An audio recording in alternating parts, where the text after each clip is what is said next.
We are broadcasting live. Yes, good morning, everyone. This is the council meeting for the town of Mono, held on Tuesday, June 25th, 2024. This meeting is being conducted both in chambers and by means of electronic participation as permitted by Section 238, subsection 3.1 of the Municipal Act 2001 as amended, and the Town of Mono Procedural Bylaw 2020-42. Members of the public are free to join us contemporaneously with the meeting or after the fact viewing on YouTube. We do have a quorum, and Councillor Capes is joining us online. Emergency exits for everybody's information are at the rear of the council chamber, and members are free to declare pecuniary interest at this point in the course of the meeting or at any point thereafter, confirming in writing with the clerk. If we could do the Indigenous land acknowledgement. Thank you. Thank you, Mayor. We would like to begin by respectfully acknowledging that the town of Mono resides within the traditional territory and ancestral lands of the Tionotante, the Attawandaran, the Haudenosaunee, and the Anishinaabe peoples. We also acknowledge that the town of Mono resides within the treaty lands named under the Treaty 18, the Nottawasaga Purchase of 1818. These traditional territories upon which we live and learn are steeped in rich Indigenous history and traditions. It is with this statement that we declare to honor and respect the past and present connections of Indigenous peoples with this land, its waterways, and resources. Thank you. And I have a motion that Council approves the agenda of Session 11, 2024 as circulated with one amendment. That being Councillor Capes has requested a leave of absence. And I think we can address that later on in the meeting. Mr. Clerk? I recommend add that as the last item, number 6, to new business, Your Worship. Okay. Mindful of that, do I have a mover? Councillor Magdalene, and Councillor Davey is the seconder. Any opposition? Motion is carried. I have a motion that Council approves the minutes of Session 10, 2024 as circulated, moved by Deputy Mayor Nix, and Councillor Davey is the seconder. Any opposition? And that motion is carried.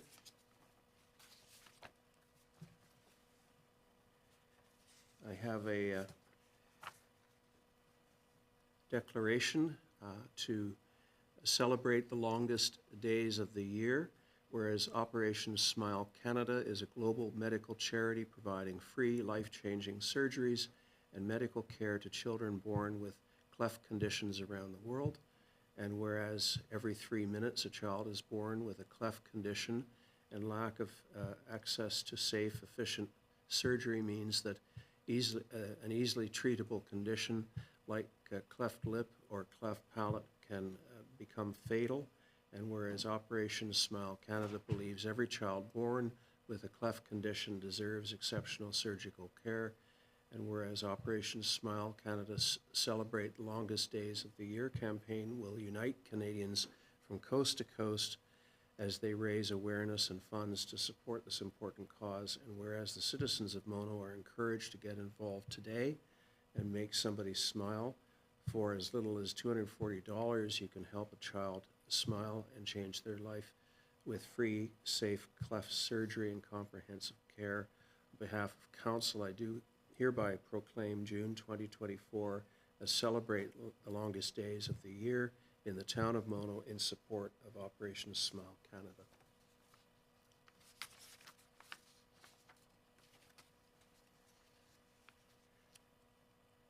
I have a further declaration acknowledging a National Indigenous Peoples Day, whereas in June 2009, June was described was declared National Indigenous History Month by the passing of a unanimous motion in the House of Commons, and whereas recognizing National Indigenous History Month is an opportunity for citizens to learn more about the history of the Indigenous peoples in Canada, the First Peoples of Canada, and whereas cooperation with Indigenous peoples national organizations, the Government of Canada designated June 21st as National Indigenous Peoples Day, and whereas June 21st was chosen because it corresponds to the summer solstice, the longest day of the year, and for generations many Indigenous peoples groups have celebrated their culture and heritage at this time of year.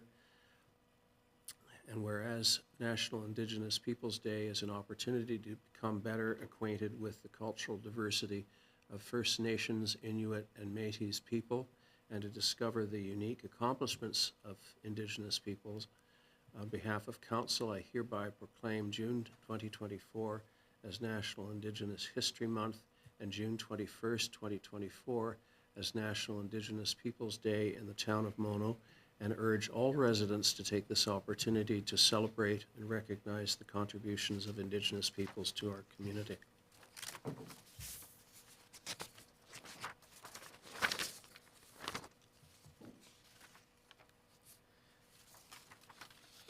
And finally, to recognize Canadian Multiculturalism Day, which is actually June 27th. We've just raised a flag outside the town hall. We have a declaration, whereas Canada is a thriving, diverse nation that reflects on its history in effort to strengthen its societal unity, and whereas the town of Mono recognizes the numerous cultures that its residents represent and contribute to the economy and social advancement of this municipality, and whereas the town of Mono welcomes cultural expressions that enrich our community to create thriving and inclusive neighborhoods and treat all members of our community with equity, equality, and respect, whereas the town of Mono remains committed to supporting our cultural diversity and inclusion through educational, historical, recreational, and business opportunities for all residents. Now, therefore, on behalf of Council, we proclaim June 27th, 2024 as Multicultural Day in the town of Mono, and invite residents to support our raising of the diversity flag outside of Town Hall.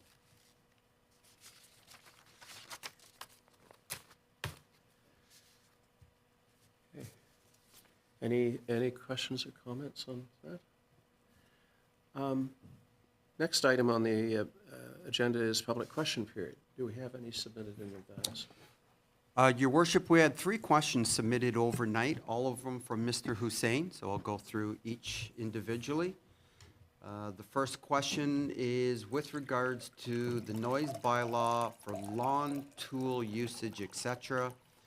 What is this costing us taxpayers based on the time and effort to review this concern, as I believe there are other priorities and unresolved matters that Council could focus on to ensure residents are properly heard? Well, what is the cost of democracy and consultation? And is it worth it? Your Worship, I don't believe that particular item is costing us anything because No, he's referring to the lawnmowers. well, no, he's referring, I've been following what he's been saying on Facebook, and I think he's referring to the consultation that we embarked upon with regard to the survey that has been distributed to residents in Mono. And I think he disagrees with some of the categories and maybe some of the times indicated in the categories. I don't know how much our consultation is costing, but we had a good debate about the pros and cons of in-depth consultation versus just simply passing things, without talking to anyone. I, for one, think we're doing the right thing here. Does anyone else have anything to say? Yes, thank you, Mayor. Yeah, I saw the chatter on Facebook about this as well, and I think yeah, democracy with the cost. I mean, we're obligated to get both sides of the story, and so it's very interesting that this angle is somebody who feels that the noise of lawn machines and so on, that conversation went a little bit further on Facebook to say that that who's regulating? Why should you regulate my noise? I should be allowed to make noise anytime with my lawnmowers. So this is exactly the kind of dialogue that we want to get from everybody before we make a decision. Priceless, that's what it is. For what it's worth, I mean, I've been assuring people that the purpose of the consultation is to critique the draft bylaw, including the schedule, including the categories, including the times, and to hopefully come up with a result that reflects the community. And we do have a divide within the community between those who live in rural areas versus those who live in built-up areas, and our bylaw may have to make some distinctions. I don't know, but we're going to find that out. Okay, next question. So the next question is, Mr. Hussein's asking for an update on the road management / materials used, indicating he's still not seeing much of an improvement with the Mono-Agila town line and its road conditions. Okay, Matt, any updates on Mono-Agila town line in particular? No real updates. Public Works has completed its 2024 maintenance applications using the traditional and the limestone granular A. We've received multiple heavy downpours the last few weeks, and it's actually all the roads that we applied gravel on this year stood up really well over the this past weekend and over the weeks past. So it stood up really well. There's a couple minor shoulder washouts, but we don't usually hit those with the new gravel, so we're pretty happy with how it's standing up right now. Yeah, so that's really, there's not much else for Mono-Agila in particular. I was chatting with their staff this morning, and they're pretty happy with how it's holding up. We are doing some touch-ups here and there with the grader, but aside from that, we're pretty happy. I think we've all seen places where the touch-up has become a necessity due to the volume of rain that we've had. Okay.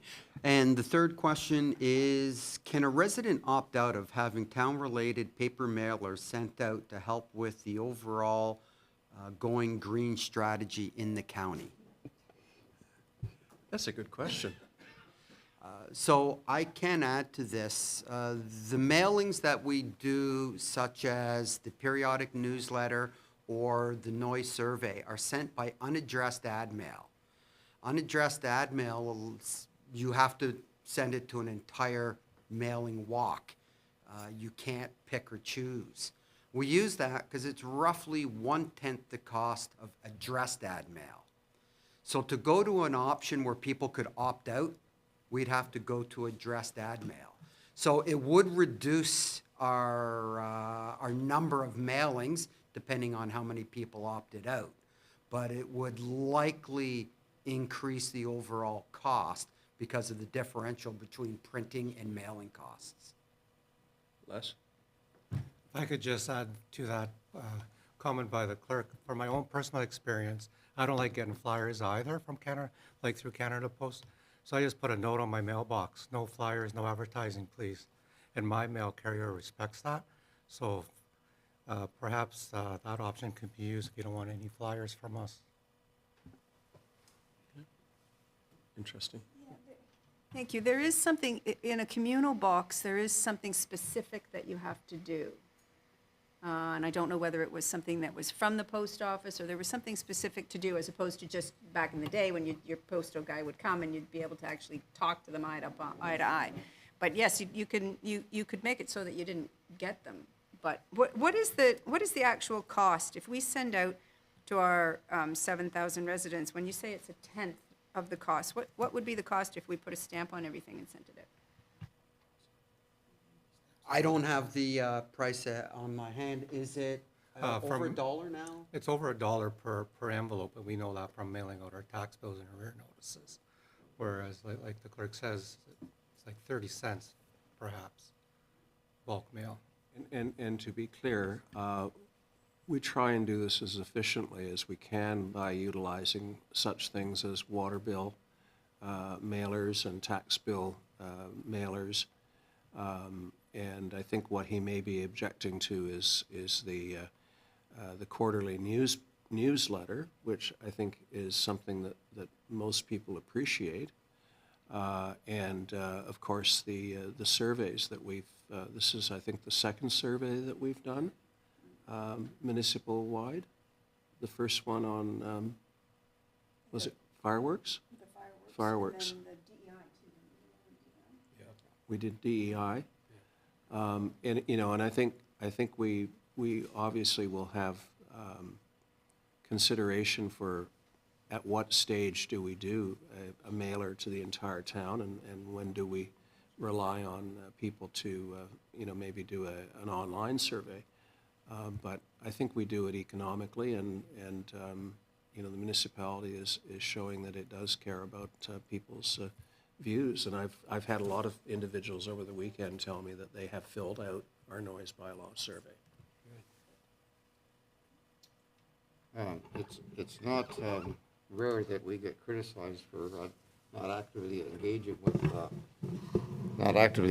with our community, and so we've Anthony, we've really tried very hard to engage, and we do it on different levels. There are some people that are most suited for a paper. There's others that are more suited for an online messaging.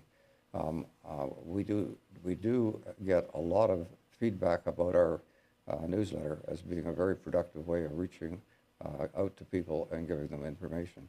As you probably know, the number of people who have signed up for our online highlights and other Twitter, etc., is relatively small compared with the total population of Mono. So the newsletter is something that everybody gets, and I think it's particularly well done by Andrew and all the people who contribute to it, and it's a more of an asset than a problem for the green considerations.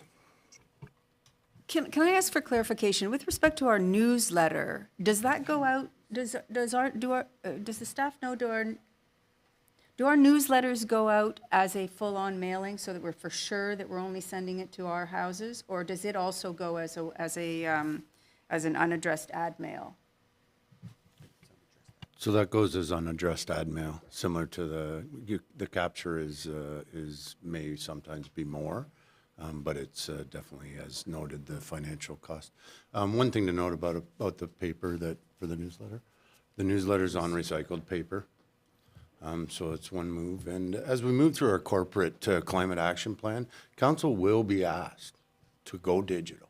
It would be a commitment that your climate group would be looking for. So these are good conversations to have right now. Yeah, and as for the number of people signed up to receive digital notifications of any kind, I think it's now in excess of 500 individuals. I would ask Mr. Dahmer to respond to that. My Andrew? recollection is it's 500, and that's probably capturing more than 500 individuals if it's going into a household. And I don't want to be smug about this, but it's 500 more people notified of things than is happening in a lot of other municipalities, let me assure you. Okay. Any questions in person?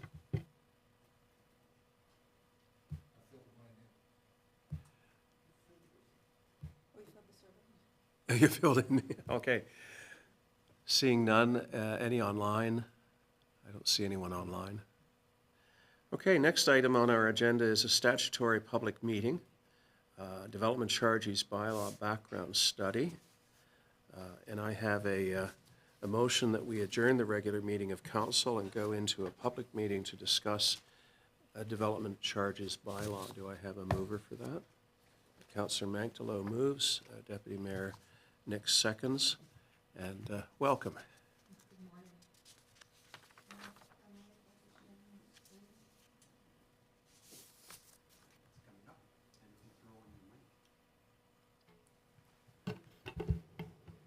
Thank you. Good morning.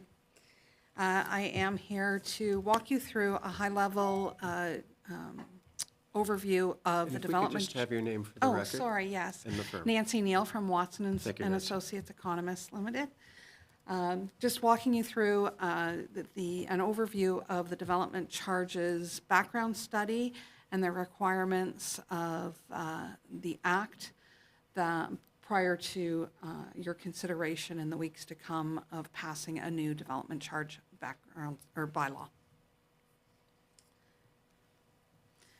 The meeting is mandatory under the Development Charges Act to gain comments from yourselves as well as the public on any questions or concerns they have with what is contained in the background study.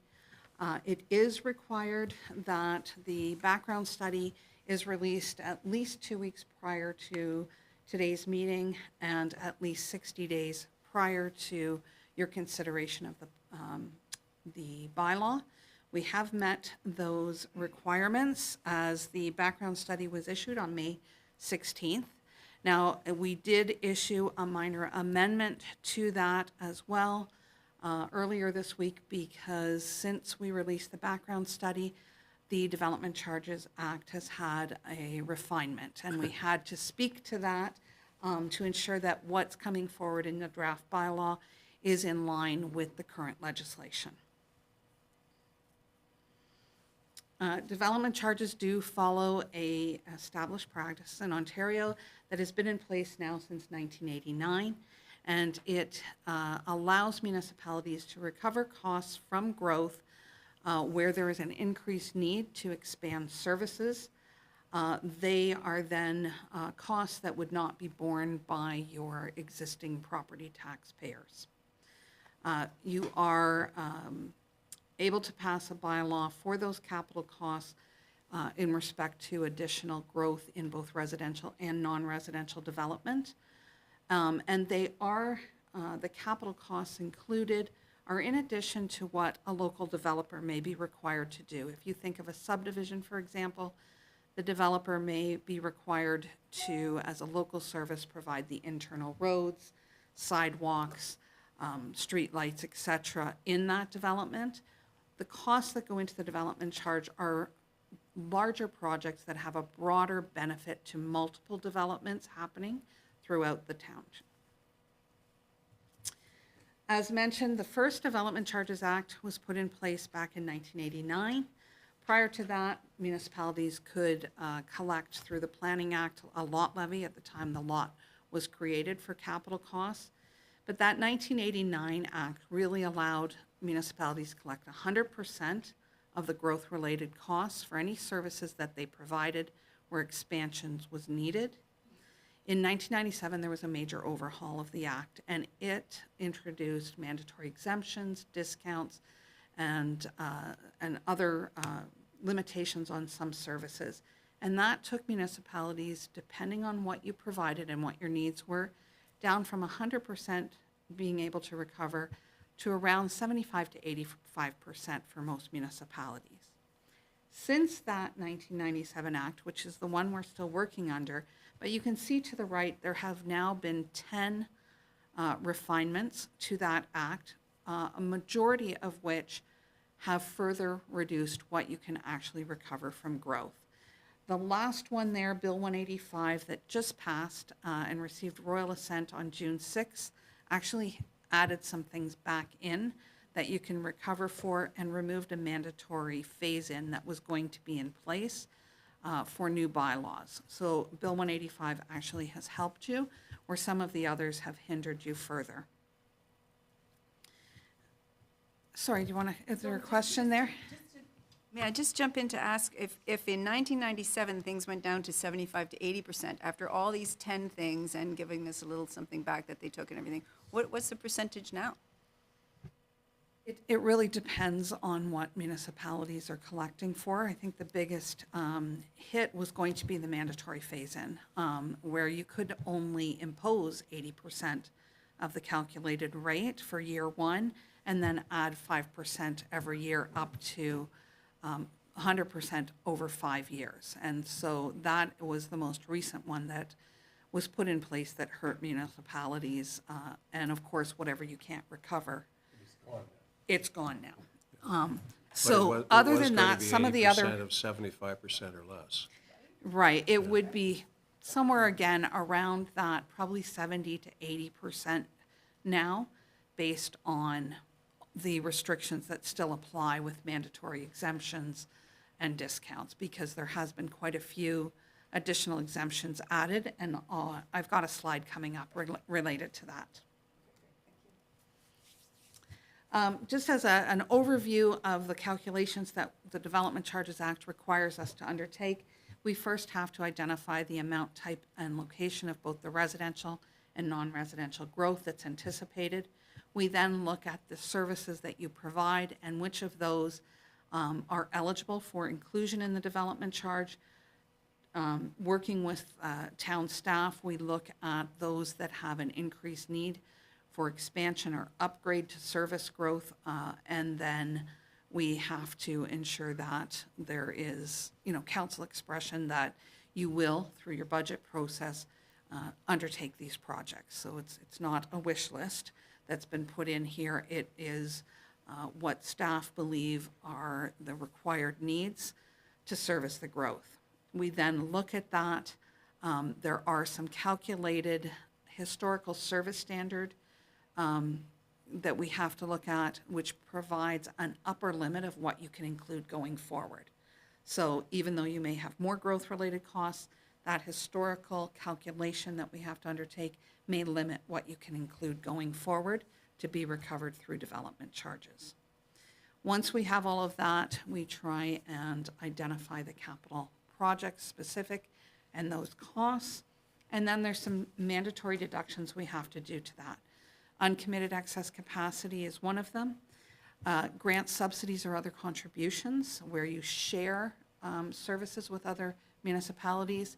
If there's an expansion, you pick up your proportionate share and the other municipalities pick up their proportionate share, so we deduct their share. As well, if there is a benefit to the existing community, we deduct that. So if you were to replace an upgrade or replace and expand, the only cost that we're bringing into the calculations is that upgrade or expansion component. The benefit to existing recognizes that there is an asset there today that's being replaced, and the value of that pure replacement gets deducted out. So if you were replacing, for example, a fire station that was 5,000 square feet with a 10,000 square foot building, the first 5,000 square feet, or 50%, is deducted as a benefit to existing. We then have, What is uncommitted excess capacity? So uncommitted excess capacity is if you were to build, let's say, that fire station today, or you had in the past, and you hadn't noted that that 50% expansion was for growth, and you went and did the project, if it hadn't been noted in your previous development charge, you went and did the project, it's now there for the community, and the developers get that inherently for free. Where if you had identified it in the past development charge and it was benefiting more growth than than that study included, you would have done a post-period deduction. So you may have been oversizing it for more than the growth in the last study, and a post-period benefit says we're oversizing it not just for the growth in this period but future periods. Then that is committed excess capacity for more growth. But if you hadn't made those deductions in your past development charge, or if we aren't doing that in this charge where we're oversizing for more than this growth that we're contemplating, then you'll be basically building in uncommitted excess capacity. And the Development Charge Act says then you can't include that in future development charges for more growth that will benefit from that project. That we have to deduct. They get it for free. So we always work with staff to identify the needs for the growth. However, sometimes you're not just going to build for the exact amount of growth. You'll build a little bit more for future growth as well while you're out there constructing something. And then we have to spread that over a longer period of time. Fred? Okay? You don't mind questions while you go? Okay, No. I have one. So you take a look at the assets that we're gonna need in the next X number of years, and you figure out their costs. I'm gonna ask a question, and I know part of the answer, but my question is, do you take inflation into account? Now, having asked that, just a second, because I know okay, so suppose you got a development charge $20,000 for a four-bedroom house or something. We do, I think, index that every year, so that next year that might be $20,500. But here's my question. When someone builds a house today, here's the development charge, $20,000. And part of that is for roads we're going to replace in 12 years from now. Well, indexing that next year is for the next guy who builds a house is fine, but that person who paid the $20,000 this year, when we get around to building that road, it might be double what, okay, that's a complicated question, but you you understand? What, I mean, I know you do index, but it doesn't seem really that really takes into account the inflation rate for capital costs, which for the last few years, Matt, I'm looking at you, have been enormous. That's my question. So I think there's two parts there through the mayor just to try and unbundle that a bit. So yes, the development charge rates, well, the development charge study is costed in current dollars today. Everything's in 2024 values. Going forward, once you pass your rate, it gets indexed annually for inflation, and that is not based on CPI. That is based on a non-residential construction price index, which tracks tender prices for construction jobs in the province. So it's more than CPI quite often. Over the last 5 years, it has been around 46%. So it has been significant. So we've tried to embrace the most recent costs so that as you are indexing and trying to stay with inflation in the years to come, the money that, if I was to come in today and buy a house and pay my development charge, the money that I pay gets put into a development charge reserve fund, which earns interest. So, right, so that interest as it builds over time, plus the indexing, should take into consideration the future costs. Okay? And that reserve fund is separate from all other reserves and reserve funds. It has to earn its own interest as per the Development Charges Act. Okay. So if I can carry on here, interrupting your flow. No, go ahead. Two questions about fire services. We have another report that we'll be looking at in this meeting having to do with risk management. And the consultants indicate that they believe what we collect for fire services is low by comparison to what other municipalities collect. Can you comment on that, and how much do you look at what we're collecting according to formula versus what other municipalities are collecting by way of formula? Are you talking about what others are collecting for fire service expansion? Yeah. It's different. It's hard to compare an apples to apples because depending on where other municipalities are in providing the space, vehicles, and equipment needed for the service, and where their growth needs are, they may or may not have more or less needs than you do to expand for growth. So it's never a perfect comparison. It really depends where you're at, what you've expanded previously, or where you have to go. And quite often what happens with municipalities like yourself, where you're sharing those services with other municipalities, it's not just your growth that's impacting what needs to be done, it's also the other municipalities' growth that is impacting what needs to expand. So we have two types of fire services in Mono. The ones where we are on a fire board, we're partners with adjacent municipalities, and then we have two instances where we contract for fire services with adjacent municipalities. And one of those municipalities is on the verge of building a very big, expensive fire hall. And the figures have gone from around $8 or $9 million to in excess of $20 million.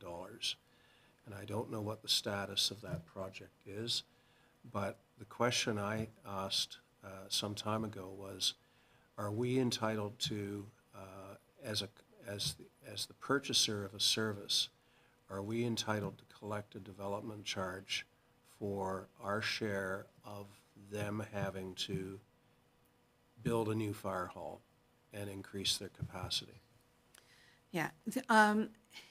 If you are required to pay a capital component for that facility, then your proportionate share could be included in here for the expansion. If you are not required to pay a capital component and you're just paying towards the operating costs, then you wouldn't include it in the development charge because the development charge is specifically related to capital expansion. Right. I'm going to defer to Les as to whether or not there's a capital component to what we pay Orangeville. No. I would say yes, there would be a capital component because they're providing us service, so, along with other townships with Mono, so if they need to provide an additional pumper, as an example. So it's blended, it's basically blended in with the operating Yes. cost. Could I just add to this? Les, you may be right. The last time I looked at the formula that Orangeville Fire uses, that's when we had the 25% increase in rates. I thought they just took their total operating costs and figured out how many fires we had versus Orangeville versus Amherst.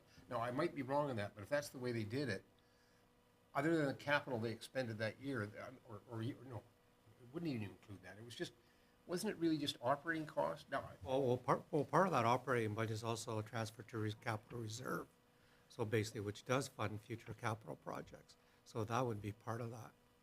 And then if in that given year they have to buy bunker gear or whatever, that's part of the cost for that year.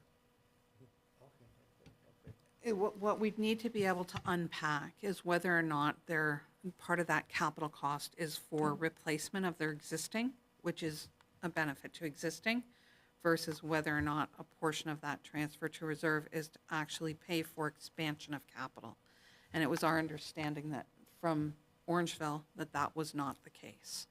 So we have not included anything in here for expansion in Orangeville. For their facility, they're including that in their development charge. What we have included in here is expansion for the Shelburne station that you share. Because you are responsible for a portion of Yeah. that. Yeah, because we're partners with them. That's right, Okay. yeah. Are we missing an opportunity to take the cost of the new fire hall in Orangeville into consideration? There's nothing being missed if they're not asking you for a contribution. If they're going to ask you to pay for a portion of that new facility or expanded facility, then yes, we have not included that here. But I think the problem for us is that the amount that they request is a blend of their operating cost and their capital cost. And when they didn't proceed with the fire hall in the year in which they anticipated, it did beg the question as to why our rates went through the roof in that year. And again, it was my understanding that their capital component is a transfer to a replacement reserve for replacement of okay. existing facilities, fleet, Okay. and equipment and gear, Okay, not for expansion. okay. Okay.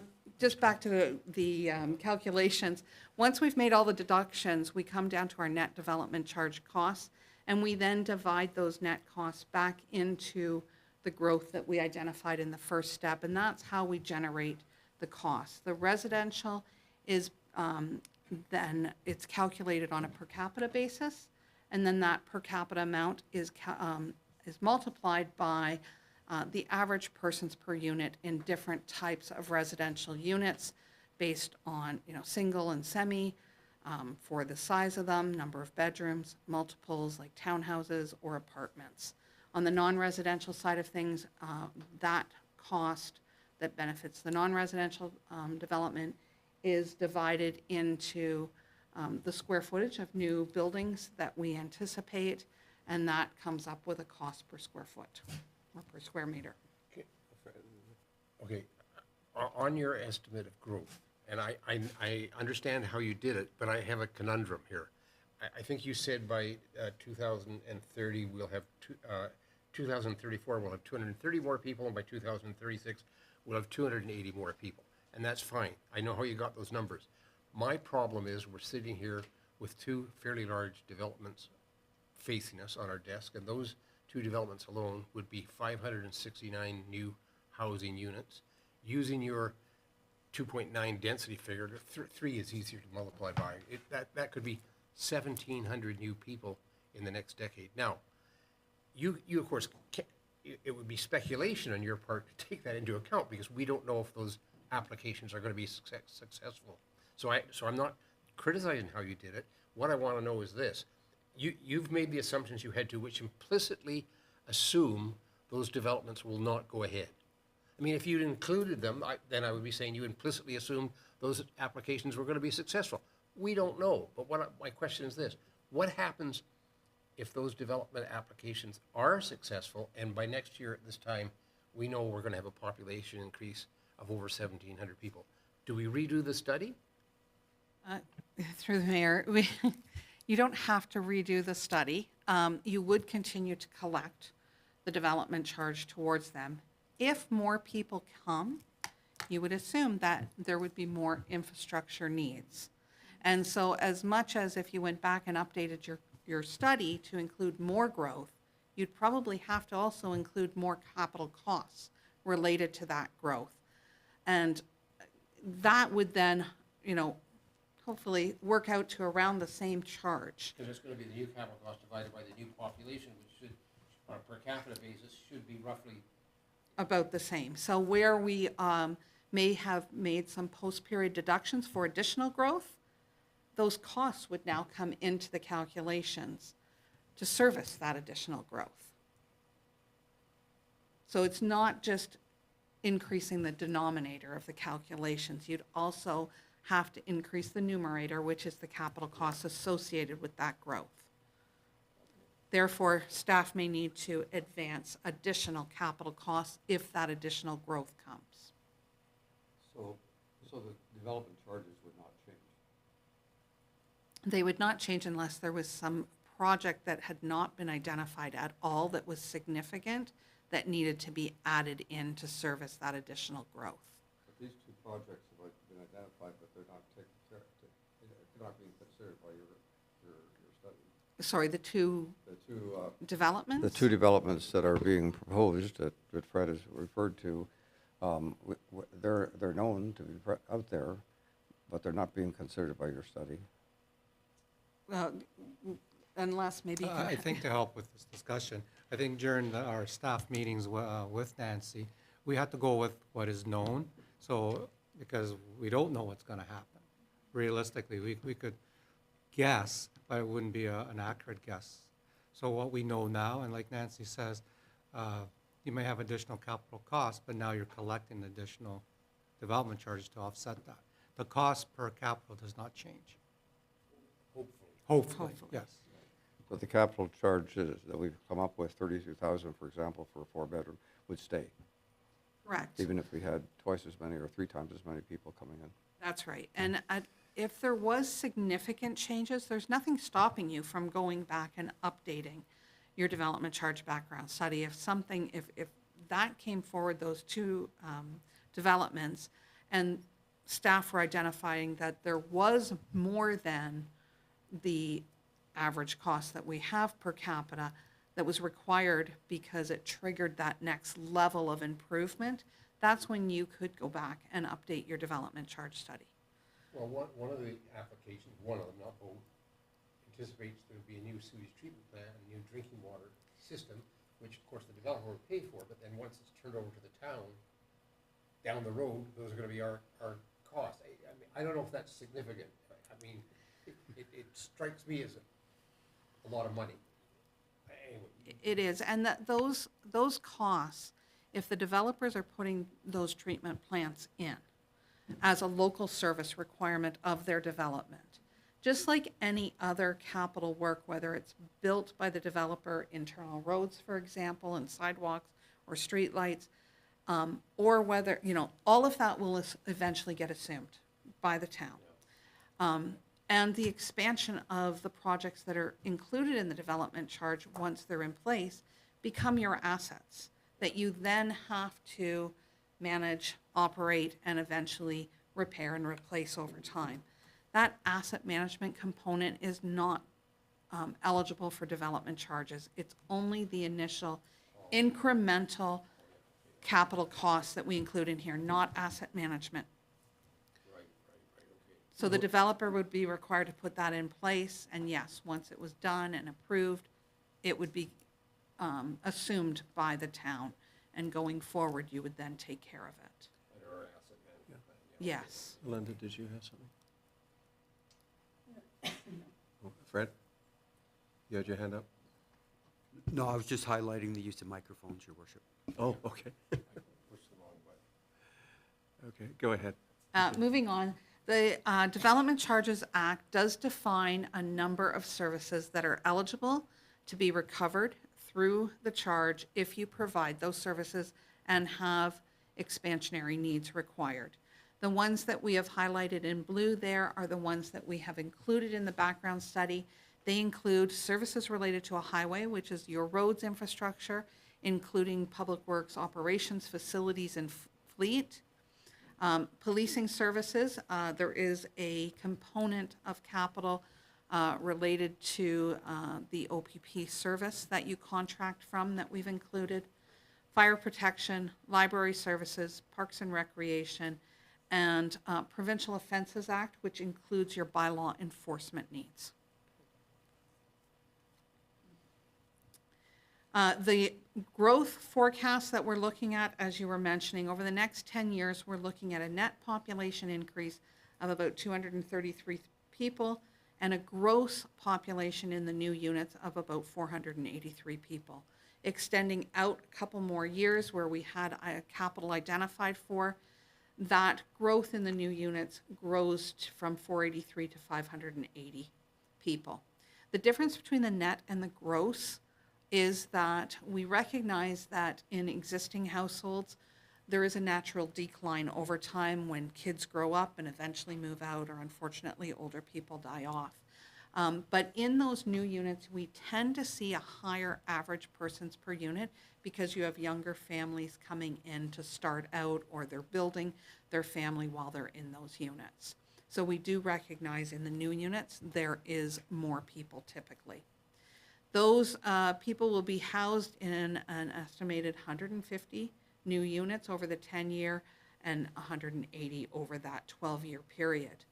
Most of those units are single or semi-detached homes, the low-density type units, with a few units also assumed to be apartments or secondary residential units, like an apartment in a basement or over a garage, for example.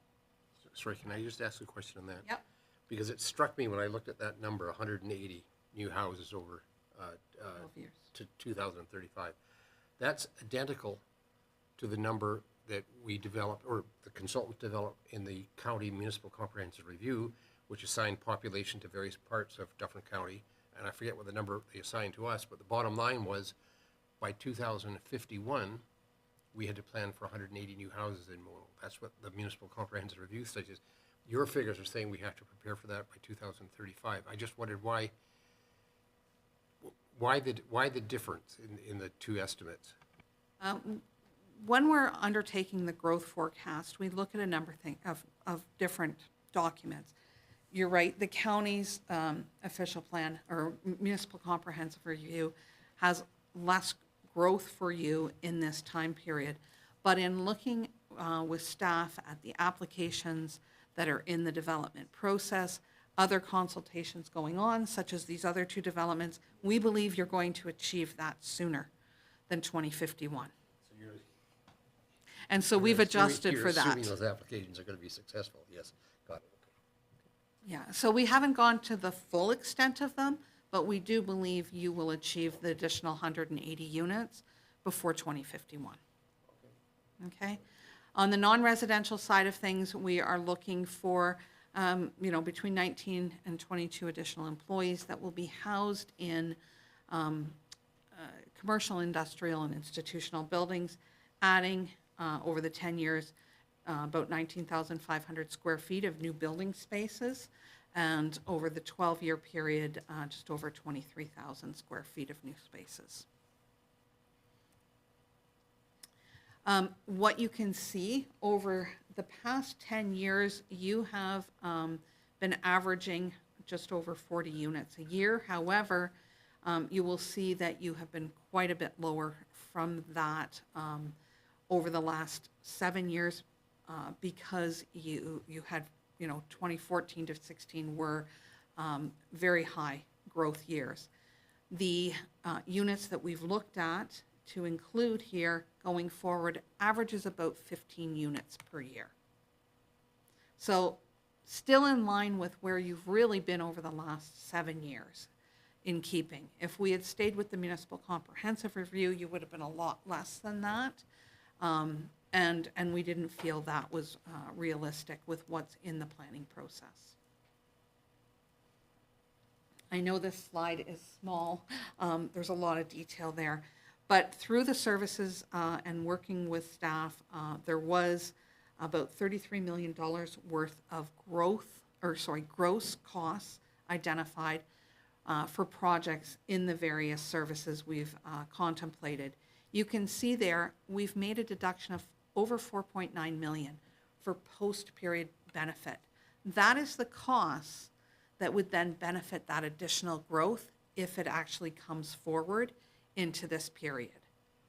And that we would include in future development charges, or that if you are collecting as that additional growth comes, we're collecting the development charge, it will help pay for that, because staff may have to come to you at budget time and advance some of those projects to service more growth if you start experiencing it.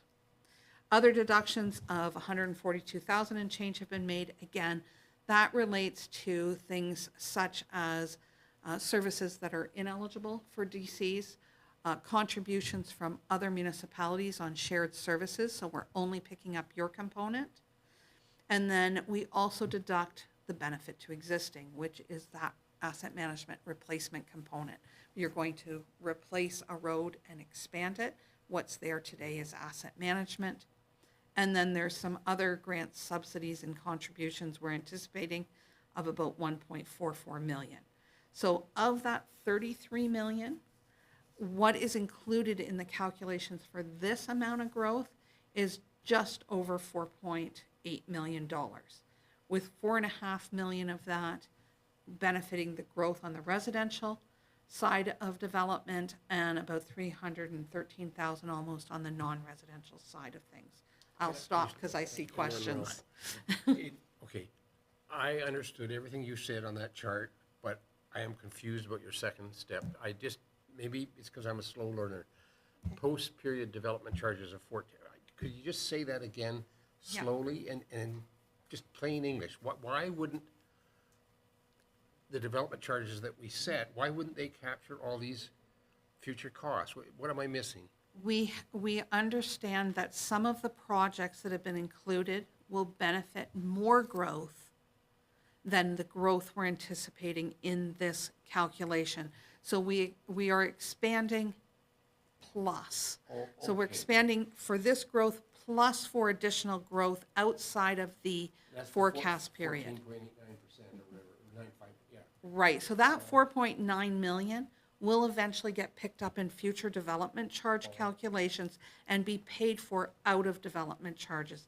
So as mentioned, if some of that additional growth with those two additional developments come forward in this time period and you experience more growth, these are the projects already that have been identified that have more cost to help service that additional growth. The other column that I'm having trouble understanding. I understand the concept, but what's the basis that you come up with the $21 million? For the benefit to existing? Yes. So we look at each project that's included in the development charge and what is happening to that project. replacing a facility that is a certain size with a larger one, then that benefit to existing is based on existing square footage versus what the future square footage is proportionately. So in my example with the fire station, for example, if you're replacing a 5,000 square foot building with a 10,000 square foot building, 50% of that project is replacing what you already currently have and would reduce the charge by that 50%. That's part of the benefit to existing. On roads, for example, you may be replacing a 2-lane gravel road with a 2-lane paved road. There's an upgraded cost to the pavement.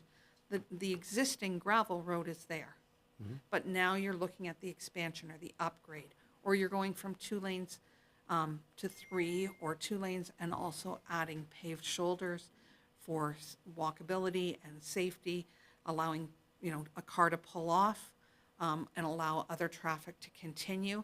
So every single project is done on a project-by-project basis and looked at to determine what the upgrade or expansionary component is to service growth. So you're looking at specific projects to come up with those numbers? Every project we look at specifically as to what the scope of that project is. This is a daunting task. It does take a while, yes, and we work very closely with your staff to make sure we're making those deductions to recognize when you're replacing an existing project, to make sure we're only including the costs for that upgrade or expansion that services the growth. So I just want to remind everyone that this is a statutory public meeting, so we have to allow for some time for the public to ask any questions and find out if we've had any submissions. If I can jump to something that I want to compliment you on, you have adopted an approach to residential housing, which I think is long overdue. I was originally in favor of doing residential on a square footage or meter size, but you have adopted a proposal to base it on the number of bedrooms. And the thesis, I assume, is that a 4-bedroom house puts more pressure on the municipality in terms of services and the like than something in the range of 1 or 2 bedrooms. I'm sure there's very few other than tiny homes that would be 1 bedroom. What I don't understand in your costing is the current flat rate for a residential home in Mono is $19,204. But then in the new scheme, that drops down to $13,720. Why wouldn't the current rate be the floor upon which you then build for 3 and 4 and 4+ bedrooms? Just give me a minute, because I'm not sure where your 13,000 is coming from. The new calculated rates, we have looked at differentiating the single-family and semi-detached homes based on number of bedrooms as per your request. The existing rate in your current bylaw is a blended rate for low density. Okay. And so what we look at, as I mentioned earlier, we come down to a cost per capita that has to be recovered from residential growth. That cost per capita gets multiplied by the average persons per unit. If those average persons per unit blend all types of low-density households, it will come up with a rate that then gets imposed, and that's what you've done in the past. What we've done this time is we've looked at the low-density development and looked at the average persons per unit for units that have 4 or more bedrooms, units that have 3 bedrooms, and units that have 2 or less bedrooms. And so where we would normally get a blended average persons per unit, we are now differentiating them. And what ends up happening is some rates will be higher and some will be lower because that persons per unit is different. I'm reading Assumption. from H, which states townwide DC currently in effect for a single detached dwelling unit is $19,204. Correct. And what we have then calculated with the addendum, because we did have to make a change between the background study that we issued and with the changes in the act, the addendum, we are contemplating for a 4-bedroom house that $19,204 blended rate that you currently have, going up to $34,781 per unit. The 3-bedroom, the 3-bedroom rate would be going from that $19,000 to $26,676. And it's really just the 2-bedroom or less that would be lower at $17,168. And that's because the average persons per unit in a 2-bedroom or less home is less than the blended that you have right now when it encompasses all bedrooms. Okay? Thank you for that. Not a problem. As well, the multiples, again, is based, something like a townhouse, that's based on an average persons per unit of all types of multiple developments. And then apartments, we also differentiate based on the number of bedroom sizes. So you can see that the rates differentiated for all of those different types of units vary depending on the type and the size, the number of bedrooms in those units. On the non-residential side, the calculated rate is $14.10 per square foot. And that compares right now to a current charge of $10.19 per square foot. So an increase in that charge as well.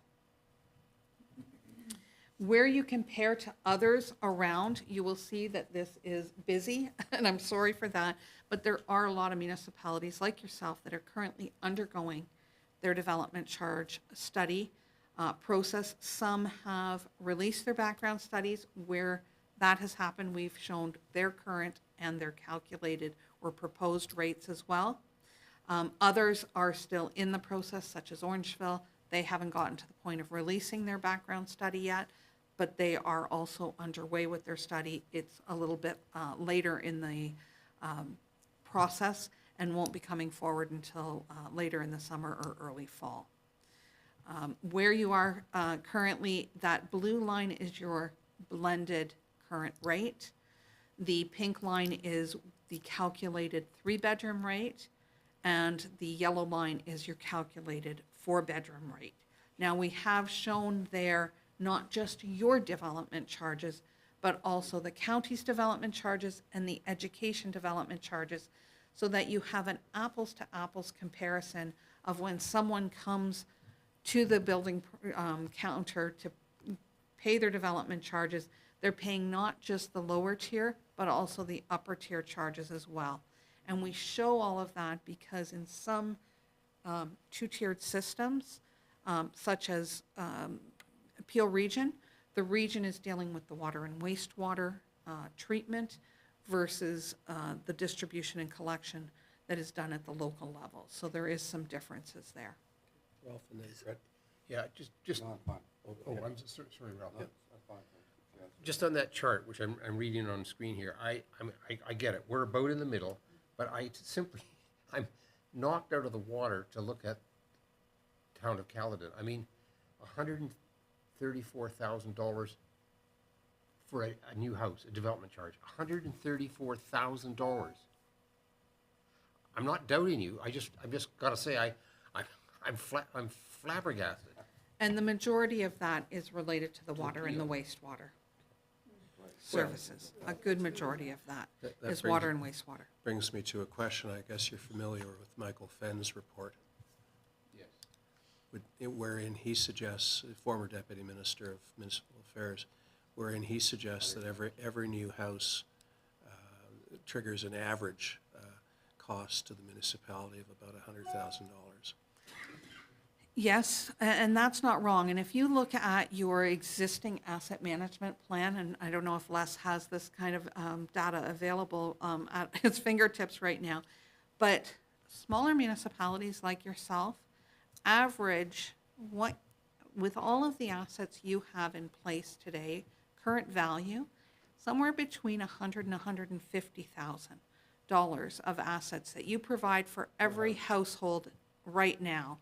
And I don't know if Les, if you have that kind of information available but that is what we're seeing throughout the province with the asset management studies that are going on to meet the requirements for this July from a lot of smaller municipalities like yourself. So inherently, every household with all of the assets you currently have in place, that's about the value you've put in place. You're asking for a contribution here for expanding that infrastructure from the new growth at much less of a value. Caledon may have inherently per household even more.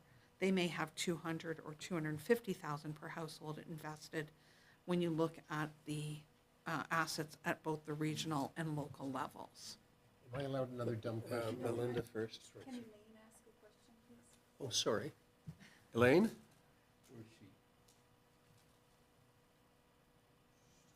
Thank you so much. I Thank see the you green so light there. Sorry much. now. Thank you. Okay, so thank you for recognizing me, and thank you for taking my question. I've very much appreciated this presentation of development charges. It has been absolutely excellent and very clear, and I appreciate that. I am unfortunately going to take you back to slide 5, because I want to talk about eligible, whatever we call that, eligible Services? contribution. So on slide 5, it lists all of the DC eligible services. Number 14 is Parks and Rec services. And this has been addressed at our council table before, and I'm going to bring it forward now as a request that we investigate the provision of swimming for our residents so that their children and others can learn life-saving skills, which I deem to be extremely important. And right now, we have to compete with others to try to get into their systems, which we cannot. And that leaves us very disadvantaged in Mono as residents for something that not only is a huge contributor to health, but critical to life saving. And I would like us to, if we haven't already thought about this, look at, do we expand, modify the Shelburne pool so that it is an indoor facility as well? Do we take advantage, and I do know of a site and a potential that we actually build up. I would like to attract, and I dare say this out loud, I would like to attract the YMCA and actually get a building that does more than just a pool. But I would really like to ask the question about how we can consider that under our Parks and Recs services. So through the mayor, if you are looking to put a new pool in place that doesn't exist now, certainly that will help benefit growth, but it would also benefit the existing community, and we'd have to proportion the cost of that between the existing community and the future growth. We have put a provision in for additional recreation space with what you share in Shelburne. I'm not sure if that is specifically for just community rooms or a pool or a rink, but there is a provision there recognizing that they are looking to expand their facilities and you pay a proportionate share to it. But we haven't included a specific pool project in here as it wasn't brought forward from staff when we were undertaking the study. Okay, thank you very much for that answer. And I guess I'm, kind of asking us to consider that we take a look at that. So hypothetically, if a municipality was to propose a facility as described by Councillor Capes, could we reopen our DC study to include a component to support that? You certainly could. In fact, if there is a project that we've missed here, that we can include the growth-related costs on, we can do that.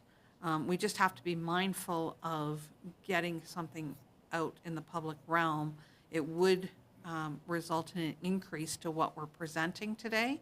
And in fairness to the development community, you'd want to let them know what that additional cost is prior to issuing or passing the bylaw. But in a theoretical sense, if we decided we were going to build a swimming pool for our residents now, and there's no growth, we couldn't pay for it with DC charges. We'd have to pay for it from our existing tax base. Our current residents would be the ones who benefit from it. That's correct. Okay. Yeah, no, I mean, if it's going to be put in place, it would benefit both growth and the existing community. And as, I mentioned, it would probably be a very small component related to this growth versus the benefit to existing component, which you'd have to fund from other sources anyways. So Nancy, not to rush. And if I could, Go ahead.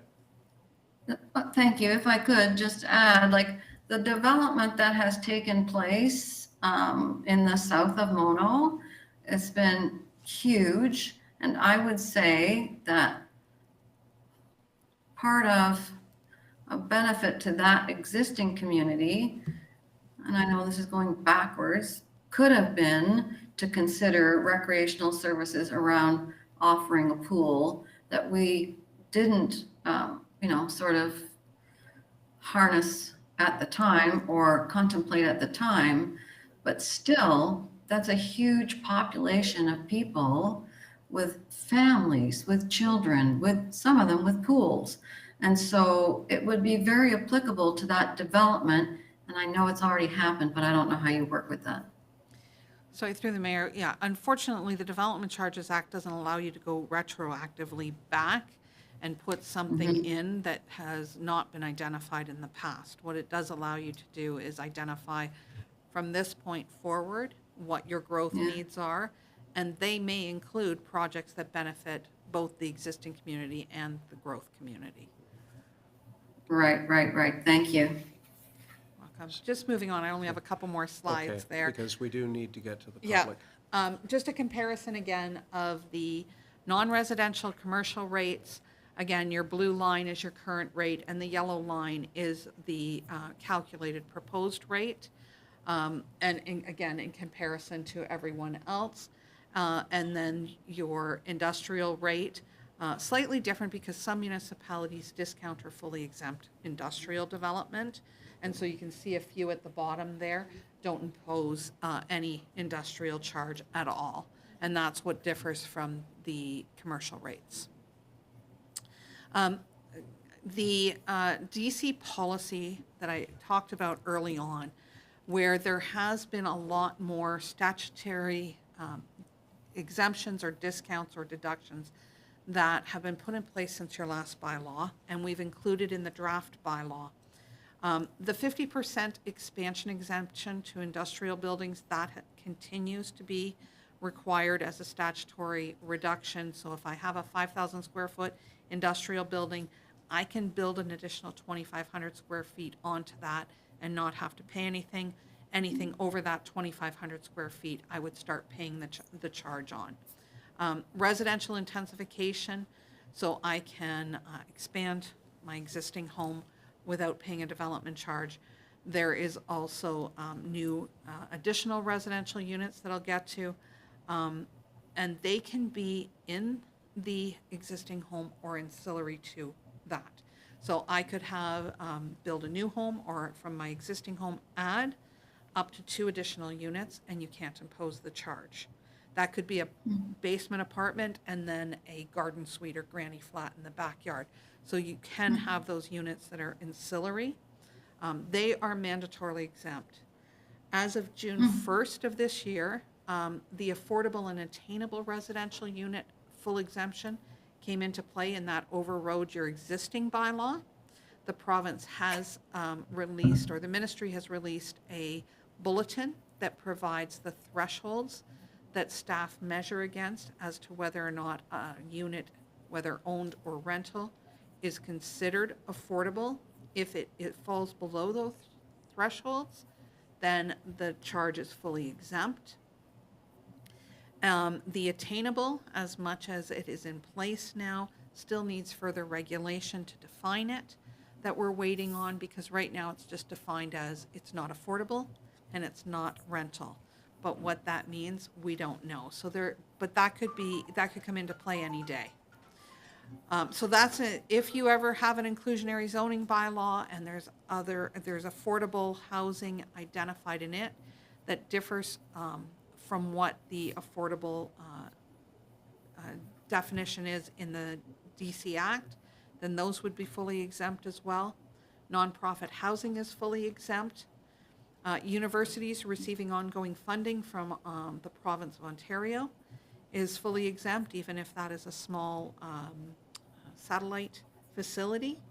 Rental housing that is defined as development that has 4 or more units, all of which are for rental, they get a discount based on the number of bedrooms. So for a 3-bedroom or more unit, they get a 25% discount off the rate. For a 2-bedroom unit, they get a 20% discount. And for a 1-bedroom or bachelor apartment, they get a 15% discount off the calculated and imposed rate. There's also a rate freeze for developments proceeding through site plan or rezoning.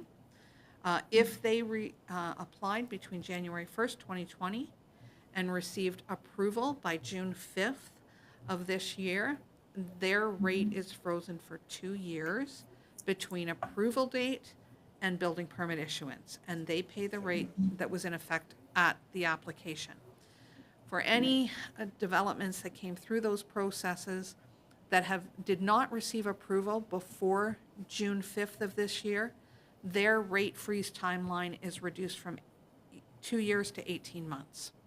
That will help you get the money sooner than you otherwise would have. And then there are installment payments for rental and institutional developments where they pay at the time of occupancy 1 installment of 6, and then every year for the next 5 years on the anniversary of that occupancy, instead of at building permit stage. So that delays what you can impose at the time of building permit issuance for those types of developments. Now, for the rate freeze and the installment payments, you can add interest at a prescribed rate, which is set in the Act at the average of the 5 big banks' prime rate plus 1%. Once you get away from the statutory exemptions, every municipality's council has the decision to impose additional reductions, fully or partially. Right now, and what you've been doing in the past, is exempting the non-residential farm buildings that are constructed for bona fide farm uses only. So that does not include on-farm diversified uses. It's those that are truly for farming. And then temporary buildings where there is an agreement entered into with you and they are removed within a certain amount of time, they're exempt. Next steps, this is my last slide, is to consider any comments from the public that you receive, refine any draft bylaws if you want any additional discounts or exemptions added in there, and then we'll be back July 16th for your consideration of the bylaw. As well, if there's a pool project that needs to be embraced in here, we would have to issue another addendum report to identify that and release that so that the public has the ability to comment on that as well. And that's my presentation. Thank you. Elaine, I see your light is on. Do you have anything further? Thank you, John. I did take my hand down because I didn't want to interrupt you, but I'm very appreciative of the conversation and very appreciative of a consideration for, do we do something for allowing access to swimming lessons, and what that might look like if Shelburne wants to do something with the rec center there to cover it so it's used full-time all year, that it's, an accessible pool for everybody, or whether we investigate, what would the impact be to for a new pool and to, new citizens and existing citizens to appreciate what that looks like. So I thank you very much for that, allowing me to bring that forward. Ralph? Does the draft DC bylaw include a farm building exemption? It does. Yes, this is the point where we inquire as to whether there's been any public comment received. Your worship, we haven't received any written comments on the subject. Is there anyone in the audience who has any questions or comments? I know Doug Kaiser was here earlier and he texted me to say that he might have a question, but he's not in the room now. Maybe we can catch up to him and find out what his question was. So, that being the case, unless there's anything further, I have a motion that we close the public meeting and resume the regular meeting of council. Do I have a mover? Councillor Davies, seconded by Deputy Mayor Nix. Any opposition? And that motion is carried. Thank you very much.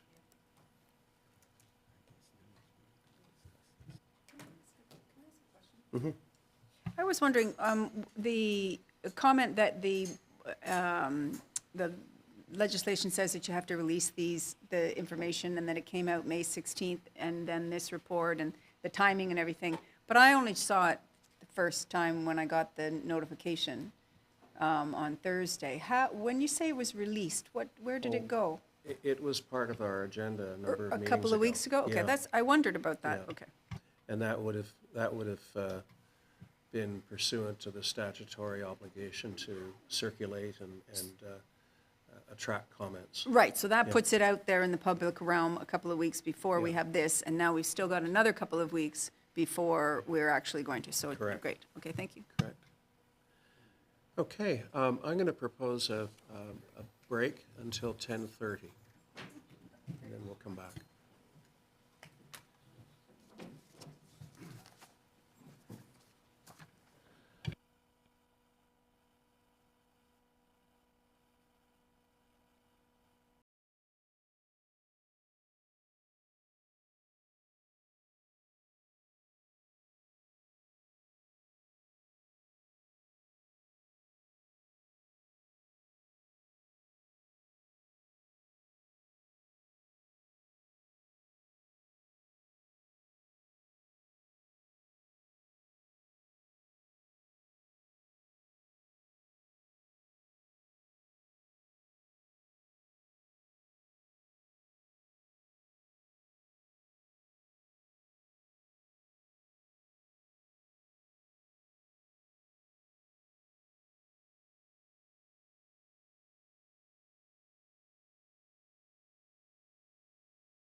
We are back live.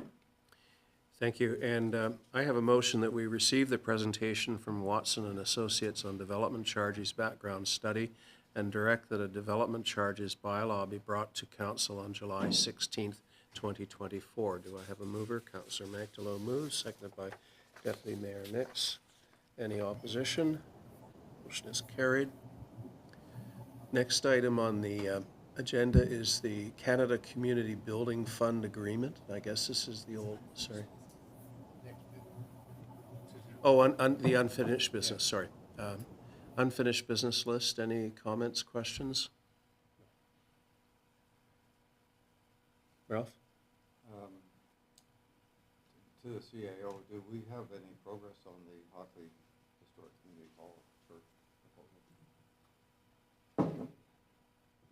So John and I met with the mayor of Agila, Tassaronio, and the former CAO for Agila, and that discussion is continuing, waiting to hear on their interim replacement for CAO at this time. Do we have any sense of where we're going on this? Or? I would prefer to put that in a report for council unless you want me opinions and speculation, so. Sorry, Mike. Yeah, I'd like to put that in a report for council once we, once or hopefully if discussions progress with Agila. That's fine, thank you. Yep. Anything else? Okay, next item, Canada Community Building Fund Agreement, and I take it that's the successor name to the gas tax. Yes, it is, Les? Mr. Mayor. Yes, it is.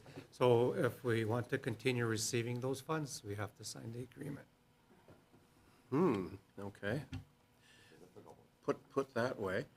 I have a motion that we introduce and give the necessary readings to a bylaw authorizing the town of Mono to enter into a Canada Community Building Fund Agreement with the Association of Municipalities of Ontario, substantially in the form as attached to Schedule A of the bylaw, that it be signed by the mayor and clerk for the town of Mono, sealed and engrossed in the bylaw book. Do I have a mover? Councillor Magdalene moves, seconded by Deputy Mayor Nix. Any questions, opposition? Thank you, Mayor. No, I don't have any opposition to it at all. If you want the money, you know, it's a small amount of money. I think everybody needs to know that. But that, yeah, we need all the money we can. I just was very interested that because it's because it's 2024 and there's social media and everything, apparently we need, if we have a project that we're going to use the money, we need to tag them in our social media. Did you see that in the agreement?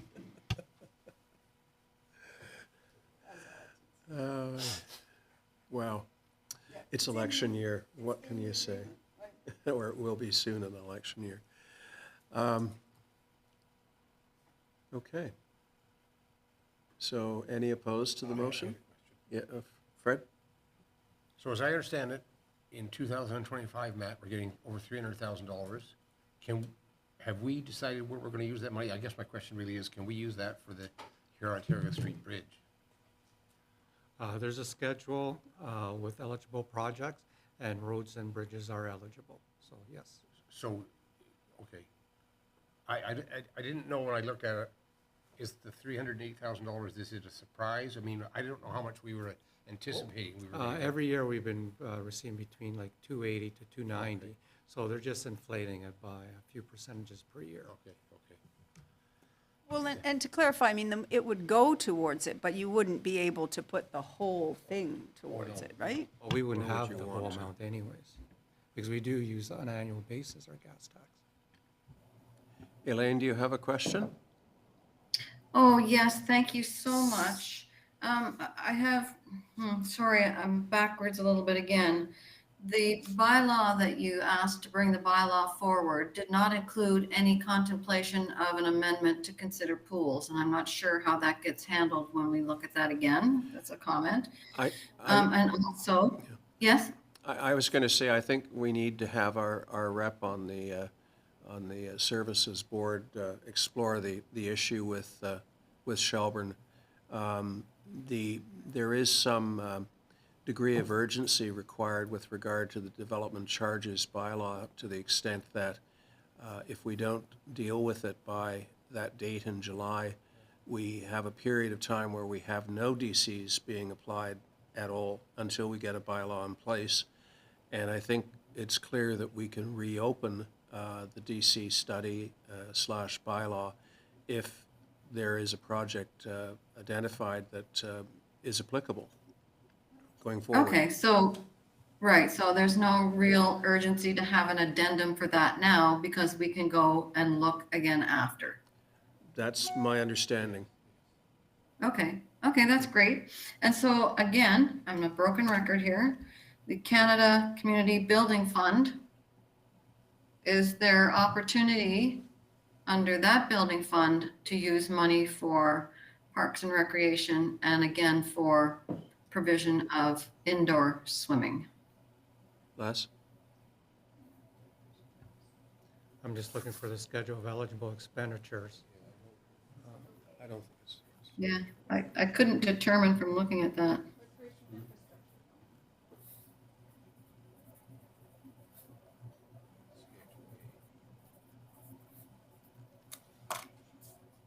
Thank you.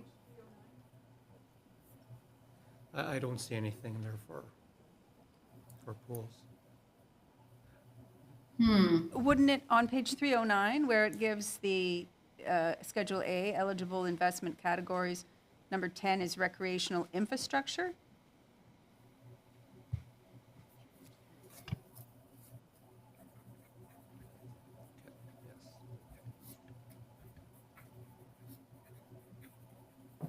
So the $10 million pool, we could put a few bucks towards it from the gas tax.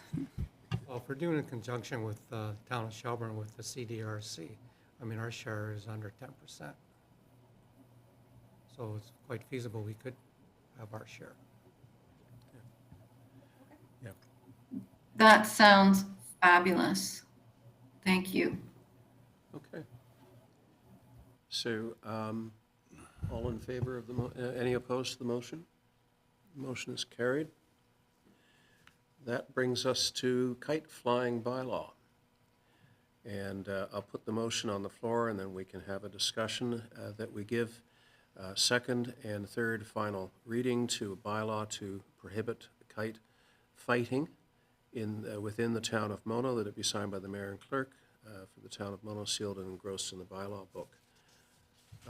A mover, Ralph Magdalow, seconded by Councillor Davey. Discussion, Fred, what sort of feedback did we get?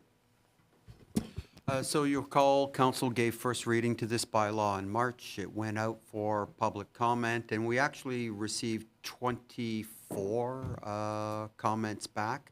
They're all included in the report.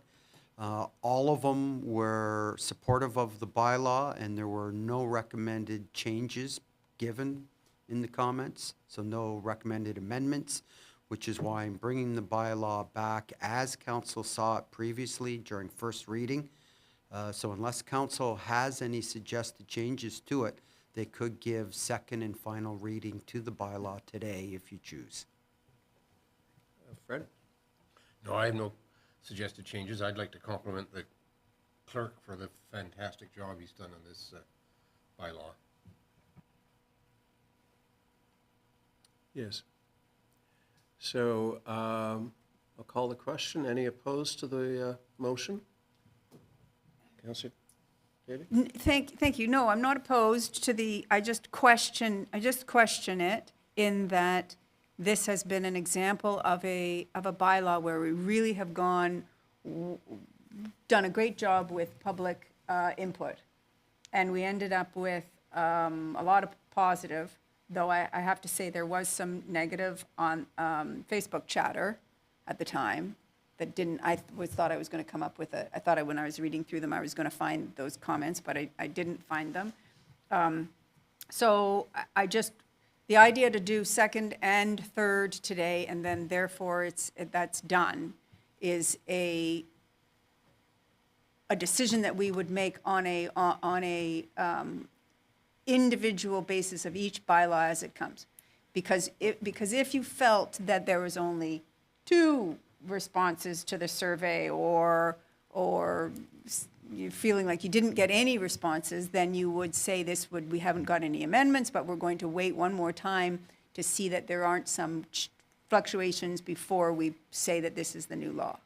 So traditionally, we've used the first reading only as a way of getting input on what we believe might be a controversial proposition.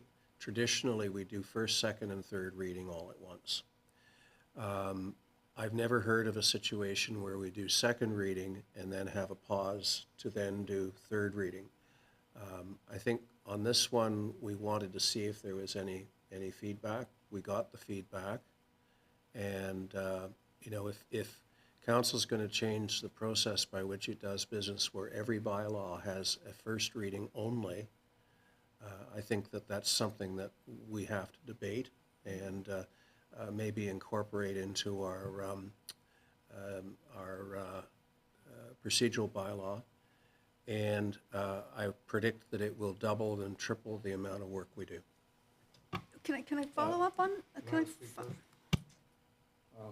Councillor Davies has brought up an interesting point. So what is the purpose of having a second and third bylaw? Why was it structured this way? Well, the first reading, in my experience, is when there is something that we want some more public input on.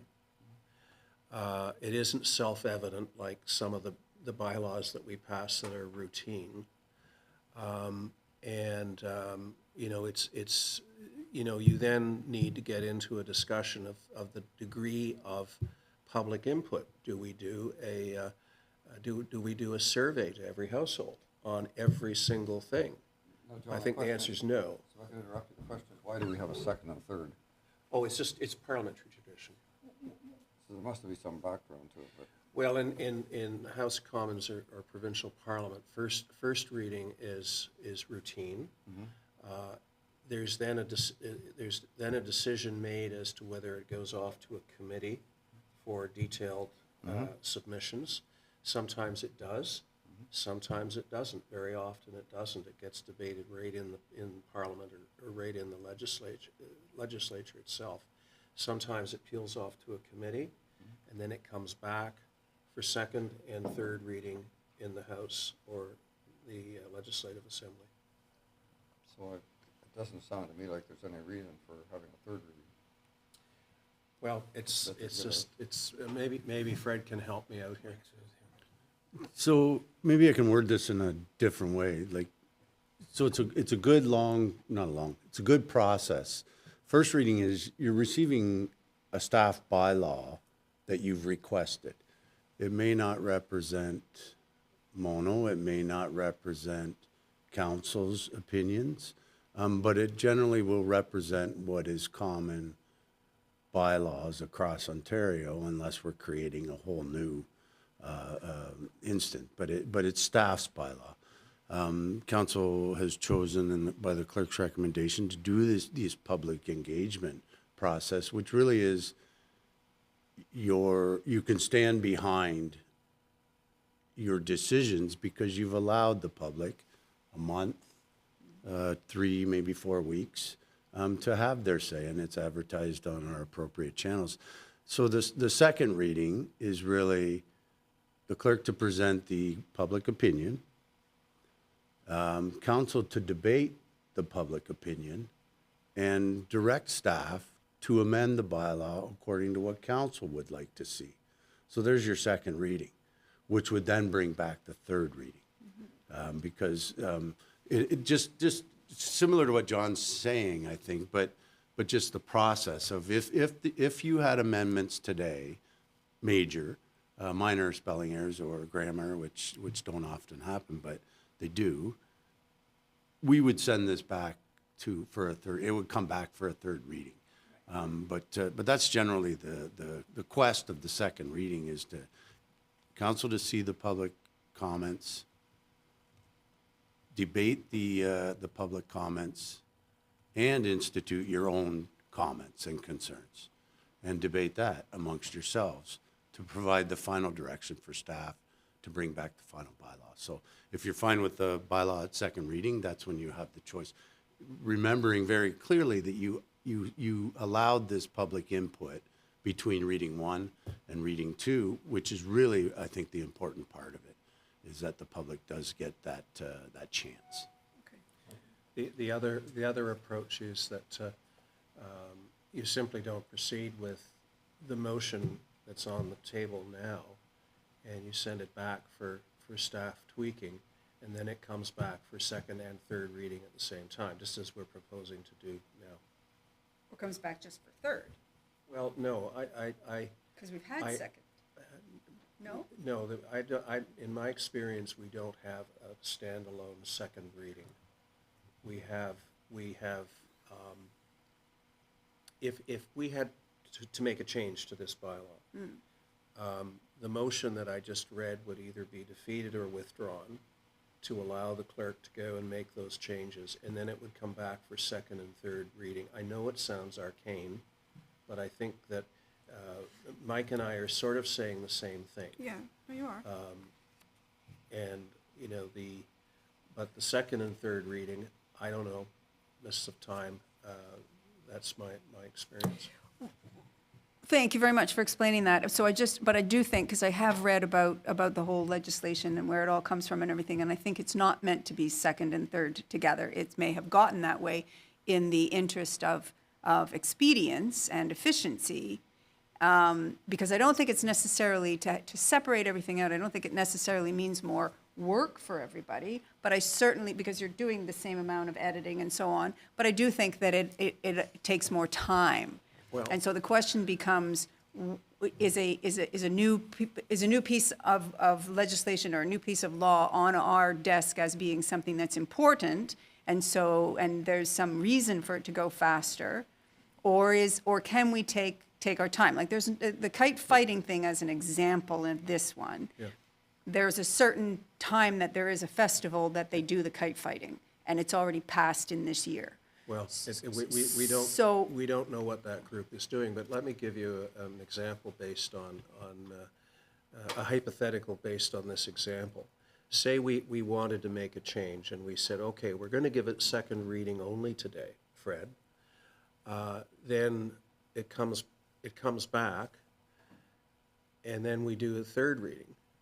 But there's no daylight between the notion of second and third reading and second reading only to come back for third reading, if you see what I'm saying. I mean, it's the same length of time. It's maybe one meeting of council. So it's a distinction without a difference in my view. Well, the reason why I kind of am at this and trying to figure out what would be the best is again, just because we're doing our best, and we get a complaint when we send paper out because people aren't doing the interweb thing of getting our notification. I just want to make sure that our public doesn't get surprised by things in the future. Well, That's all. So I think it's important to note that 3/4 of what we do by way of bylaw is fairly self-evident. It can be done first, second, and third reading, unless the will of council is to stop at first reading for everything we do to give the public an opportunity to comment on, frankly, a lot of routine stuff. So, I mean, I'm happy to see that occur, but I think it has to be a change to our procedural bylaw.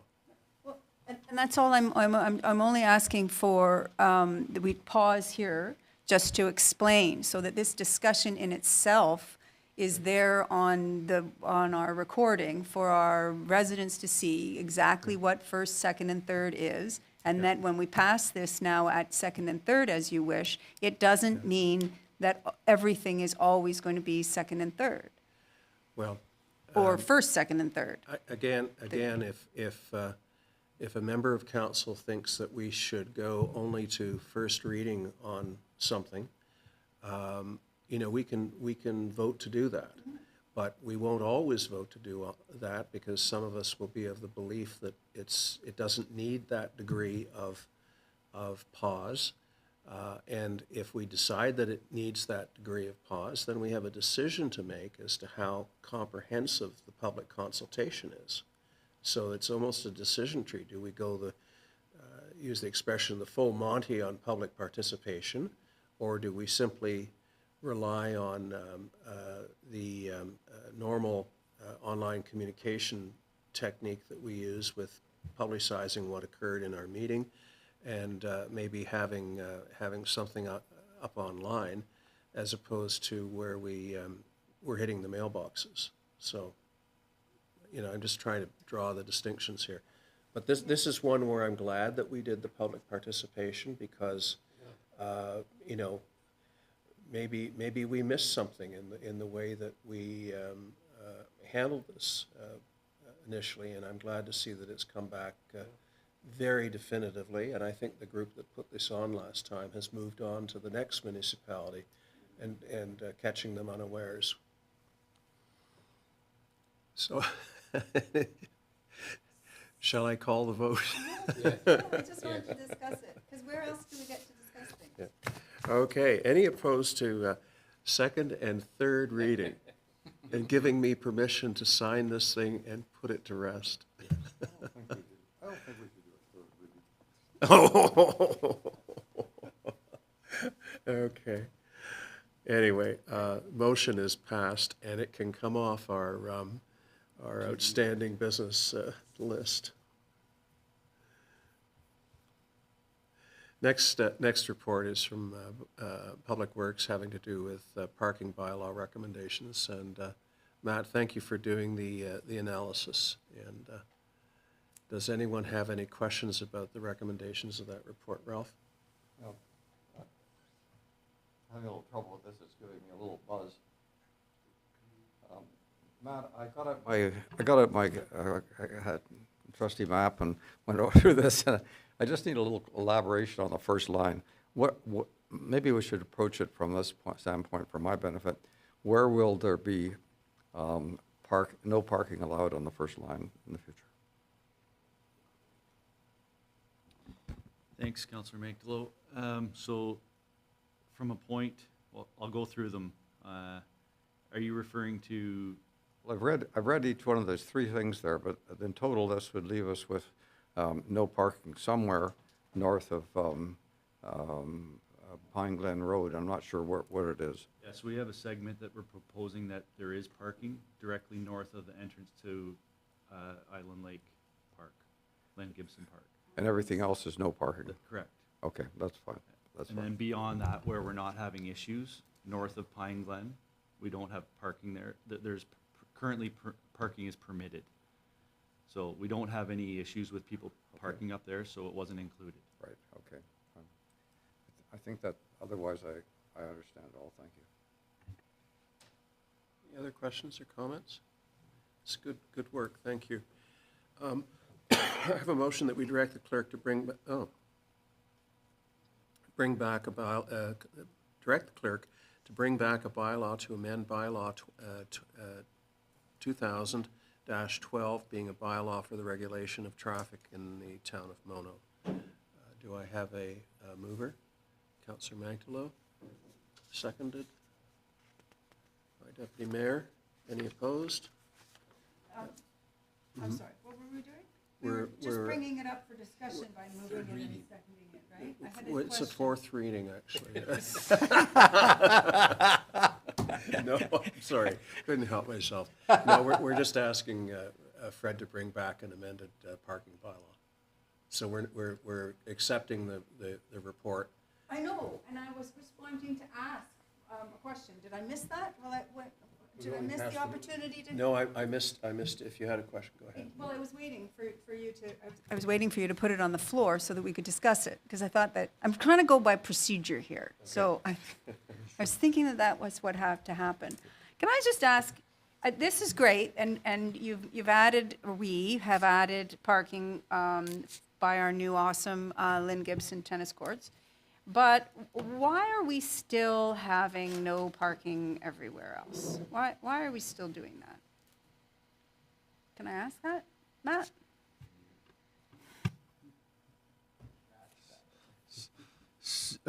Sort of a matter over good money over bad money.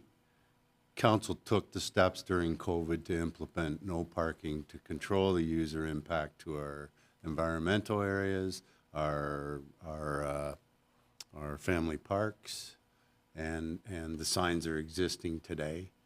And to start to remove all of this would be it was 30,000, 35 plus thousand to put them in, you'd be looking at 20,000 plus to pull them. And then you have perfectly good signs that, in theory, go to waste.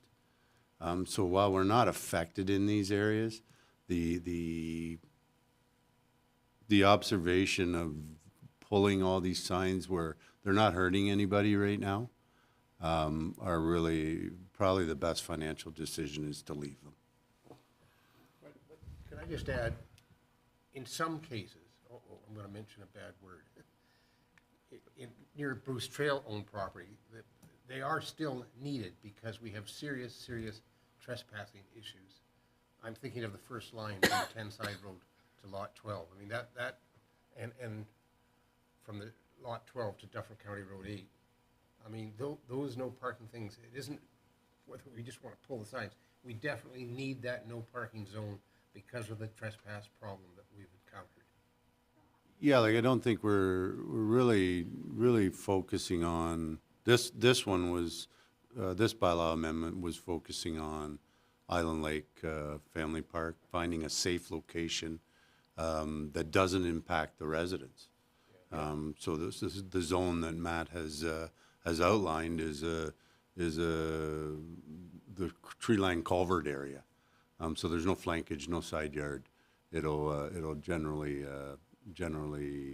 go unnoticed and allow the adequate use of the tennis courts there.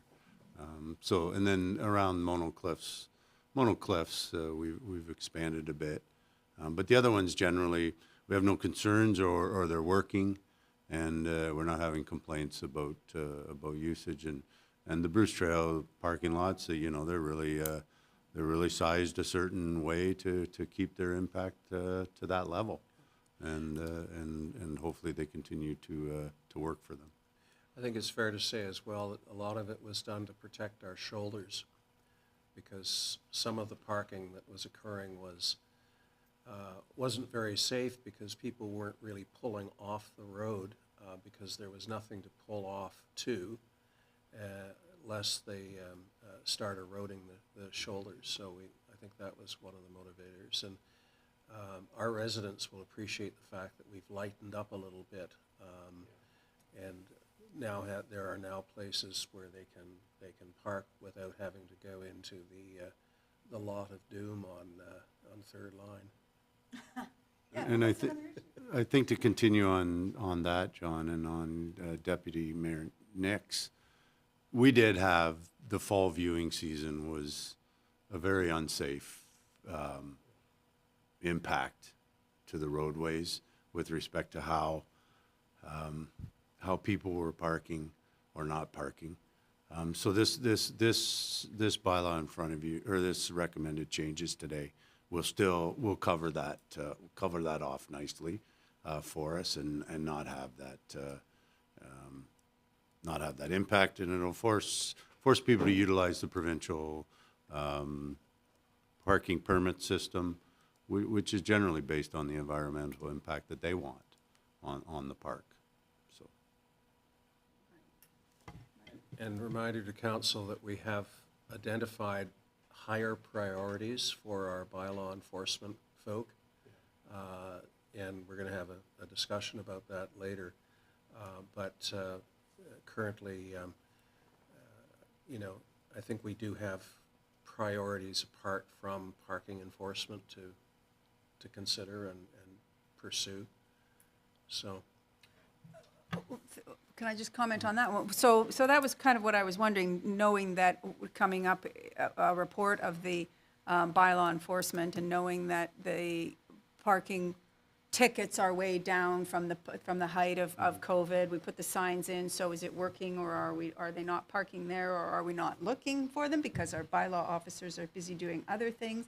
Like, it's multifactorial, right? But I just to be clear that we are a place where, like, there was something in the bylaw reading that you can't even have a truck unload on the roads where there's no parking, and it's kind of like, I thought that was a bit excessive, but reading through it, where does it say? No person shall park. Anyway, I can't, it's in there, I'm sure everybody read through it as well. Let's see the revised bylaw and whether it still incorporates that kind of Okay. language. Okay, Yeah. thanks. Okay. Any opposed? Thank you. So we'll see something come back to council. That brings us to bylaw enforcement report. Fred? So council has a copy of Ms. Hancock's report. As you recall, she took over into the new position of bylaw administrative assistant. So this represents the statistical analysis. Just to add to this report, of course, was prepared earlier in the month and goes up to the end of May. So far in June, we've had 19 additional, 19 service requests this month, and 20 have been closed. So we're actually running with one fewer total number of files. That's reflective of the summer. That's typical, but gives you an idea of the level of activity within the division. And our compliments to the work being done, because a concrete example being the oversized real estate signs. They're coming down, and there's fewer of them now than there has ever been. So I think we've made some impact there. Fred? Yeah, and maybe, I think we're going to discuss this in more detail in our in-camera session, but I would like to know about the 12 noise infractions. I'd like to know We'll have how, to do that in in camera, yeah. How it got resolved? Yeah, okay, can we discuss it in camera? I want to know how they were detected and what the bylaw enforcement officers said to the people and how they were, 10 of them were resolved. So I don't specifically have a motion to receive this report. It's simply here for our information only. So, Right, because, for anybody listening, the council is not involved in bylaw enforcement, right? That's key. So you give us the report, and we thank you very much, but it's not our business, the actual enforcement. Ours is the policy of making the bylaw. and we don't discuss specific complaints except in closed session. No, but it is council's business to understand how are our bylaws working and are they effective? That's the interest. Okay, last item on the agenda is the draft 2024 community risk assessment. And I hope we can keep this brief, briefer than the report itself. Mike? So per the Ontario regulation requirements by the Ontario Fire Marshal, we hired a consultant to prepare this.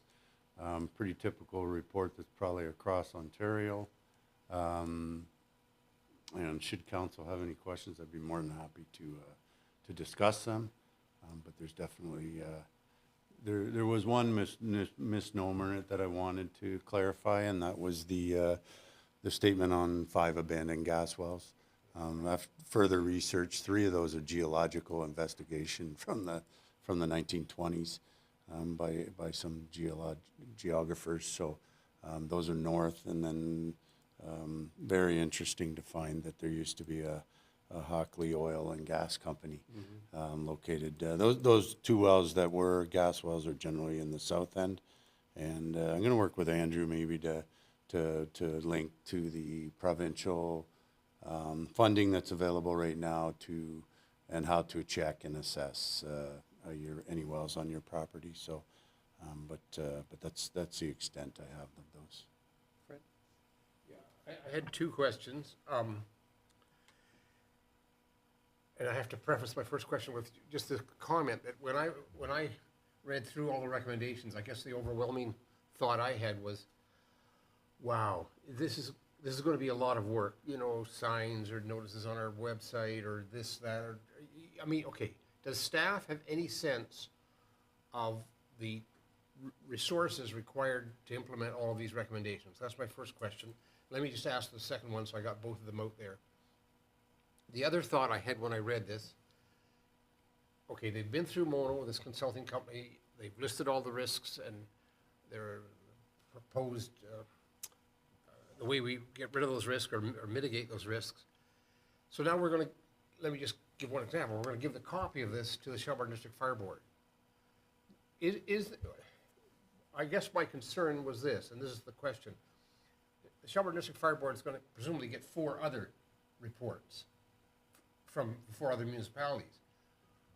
What if there's differences in the recommendations of these 5 reports that the Shelburne District Fire? I mean, okay, can I give a trivial example? And I don't. This is really trivial, but it's the only one I can think of off the top of my head.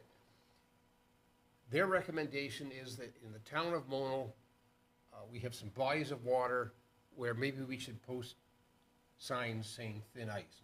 Okay.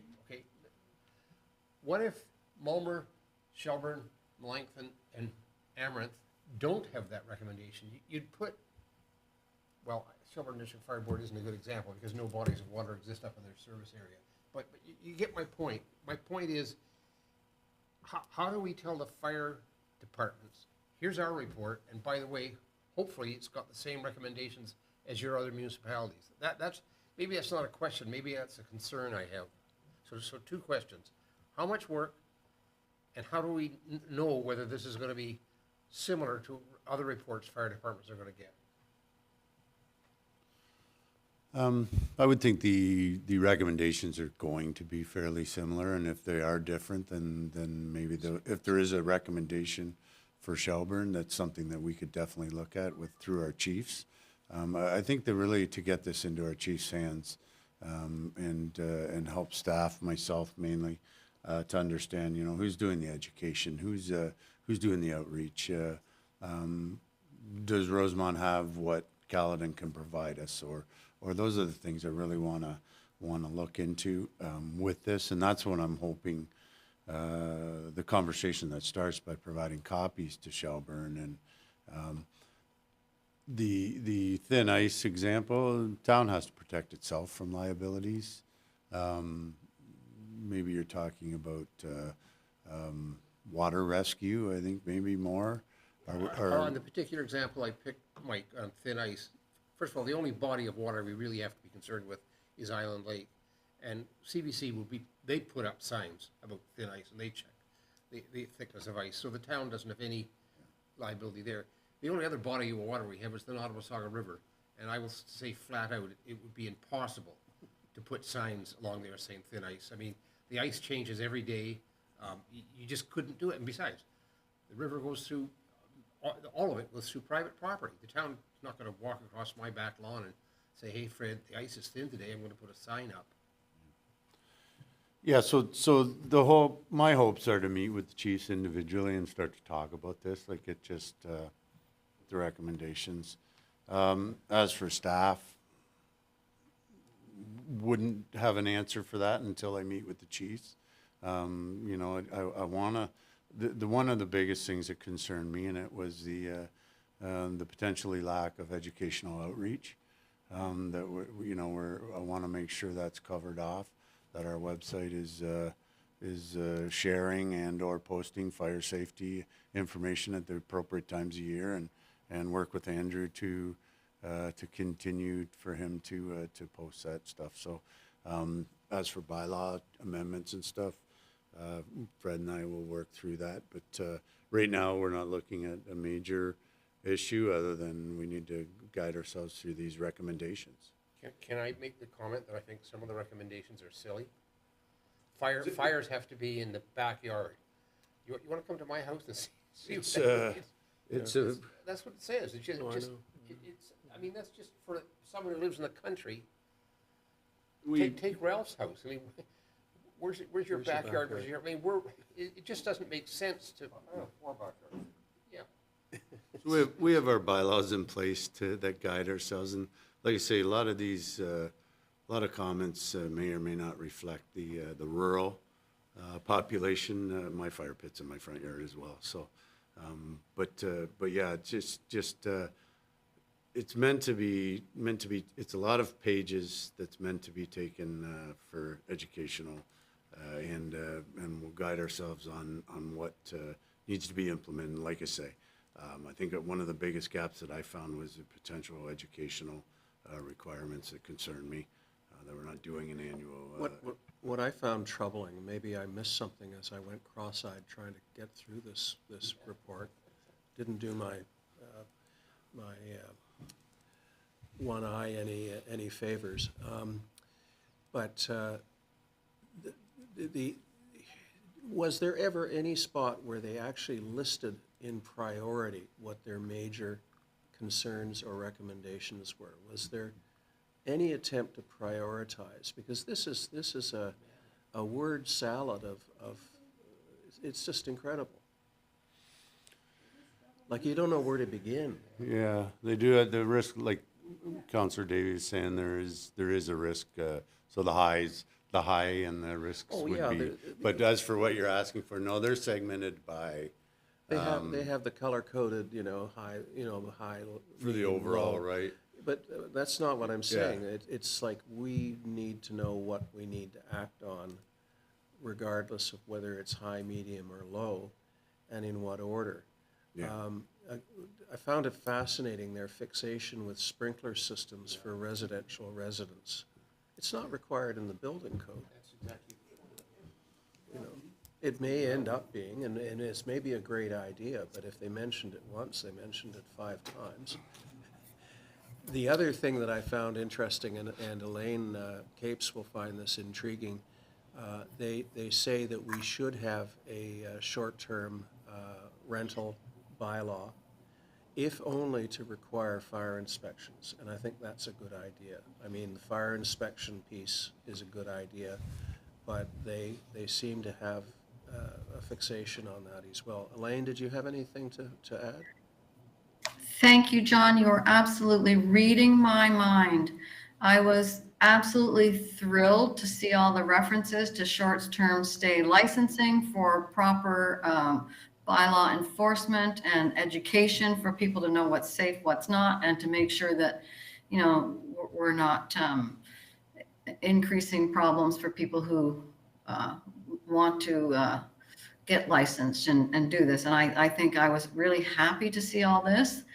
And one other thing, and I'm not sure if I directly saw it in there, but is the whole conversation around inspection, because building uses get changed.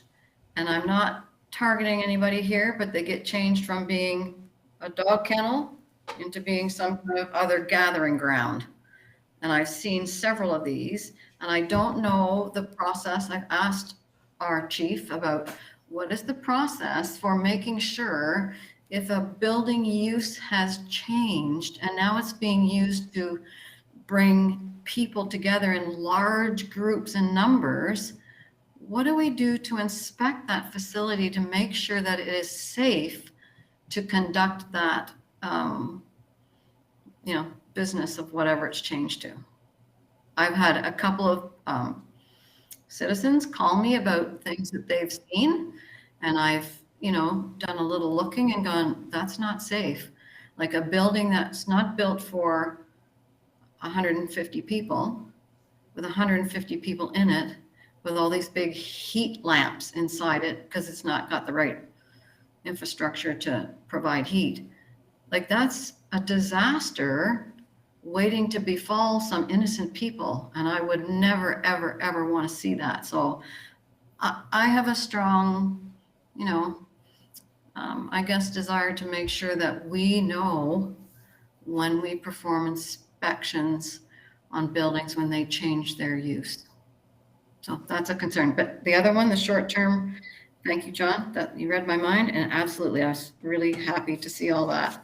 And I thought it was a fascinating report. And I was like, what do you mean we have gas wells? But anyway, I was updated and educated on that. So thank you. Thank you. Mike, any thoughts? No, I was fine with that. The short-term rental definitely gives us the inventory too, of the places, locations, and should it be approved. Change of use is just that, like, we're not going to know the use of all facilities unless it's in conflict with a bylaw and reported properly through the channels for investigation. So those are things that definitely have to occur. Mm-hmm. Go ahead. I can't find it, but just partly what Elaine was saying. I was worried too, and I went through it and I read about the number of times they're recommending more inspections, and I wasn't clear. I mean, the Shelburne District Fire Board, they do inspections now. They typically concentrate on things like restaurants and things like that. I wasn't clear in reading this. Are they recommending inspections for private homes? But beyond that, it said at one point, and I can't find it, for those homes using wood heat as a source of heat, they some type of inspection they put down there, the acronym. And So that's wet certified. What is that? Wood emission. So are they? It's the same as a car safety. Before you purchase a house, and you should do it, wood energy transfer. So, but they're recommending that anyone who heats with wood should get that inspection done. Absolutely, just like you should have your car inspected, and your chimney inspected You as mean well. when you buy a house? When you buy a house, and as you know, if you're maintaining your chimney appropriately by yourself, I would recommend you redo the wet, probably 3 to 5 years. Who do you get to do it? So The chimney sweeps chimney and- sweeps. But there's, it's like you want to make sure the inner walls of your chimney lining are still holding good, especially if you're cleaning them yourself and can't do the proper inspection. But it's be similar to gas furnace maintenance. The professionals will tell you that your firebox is leaking or decaying. But these are good homeowner practices and should be done. Or a chimney sweep can do it. Yeah, So you certified wet inspector, it'll be a certified, but that's generally your HVAC offices, or salespeople that'll sell the units, not Canadian Tire. Nottawasaga Mechanical, people that typically sell furnaces and fireplaces will be able to recommend and or provide that service. so the chimney sweeps. Yes, and if I could just add to that, your insurance company is going to require that. If you have a wood burning something for your home, the insurance company wants that wet certification or they won't insure you. They've never asked me.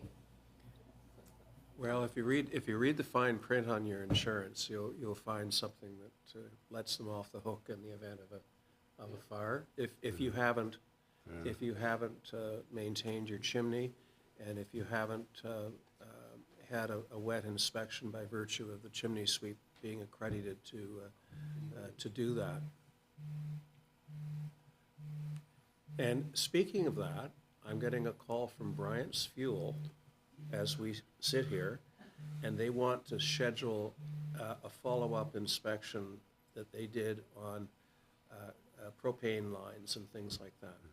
It's important stuff for I know that's homeowners. what they're It's calling it. important stuff that may be not thought about, especially with wood stoves. The smoke's going out, everything's good, right? So, but chimney fires are a very expensive, very concerning issue because of the heat temperature. But that's definitely good home maintenance. I must say, I did learn some things from this report, like 190. hay burning at more than whatever, 100 and some odd degrees Celsius. If they put that preservative on the hay, it emits, oh no, I forget the type of gas it emits. Anyway, it's quite educational, this report. There are things I didn't know before. I didn't obviously know about the chimney sweep, but So any other questions or comments? I do have a motion. The motion reads that council directs staff to continue to work with local fire prevention offices, should that be offices or officers, to enhance fire protection and public education activities in the town of Mono, and further that council approves the 2024 Community Risk Assessment in substantially the same form as attached, and that copies be circulated to the Rosemont, Shelburne, Orangeville, and Caledon Fire Departments, and submission to the Ontario Fire Marshal as per Ontario Regulation 378-18. Do I have a mover? Councillor Davey moves, seconded by Councillor Mantalo. Any further discussion, questions? Okay, it's carried.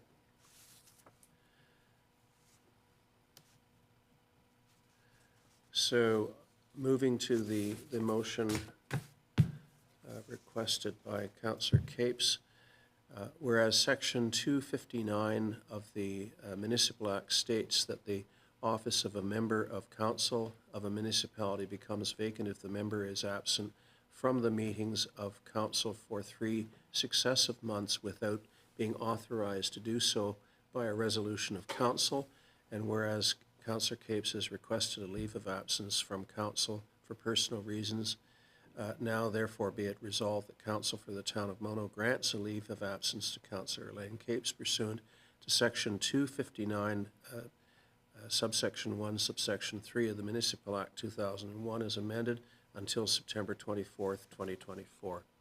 Do I have a mover? Deputy Mayor, seconded by Councillor Mantalo. I think it's fairly straightforward. If, in the present situation, Councillor Capes is attending the meeting virtually, and so that does not count as being Well, away from the... I don't know that we want to go into the background of this. It's been a request. She's No, entitled to make a no, request. yes, I don't but think it negates the, and this, Fred, correct me if I'm wrong, this comes into effect at what, after today? That's correct. It doesn't come into effect until after it's been passed, so it would be for any future meetings that Councillor Capes is unable to attend for the reasons stated. And if the period of time is shorter, obviously we That wasn't my question, Your Honor. My question, or attempt to clarify, somebody who's on the council and virtually is still part of the council meeting. yes. Right. Yeah, Well, they are. they are. Yes. So that's fine. Anything further? Any opposed to the motion? Motion's carried. A motion that we accept Schedule A to the agenda. Mover, Councillor Davey, and seconded by Deputy Mayor Nix. Questions, comments on contents of Schedule A? We forgot to give our list to Fred Simpson. Yeah, I think we all, I think we all have. Or maybe I have it. I have as well. Any questions, comments on Schedule A?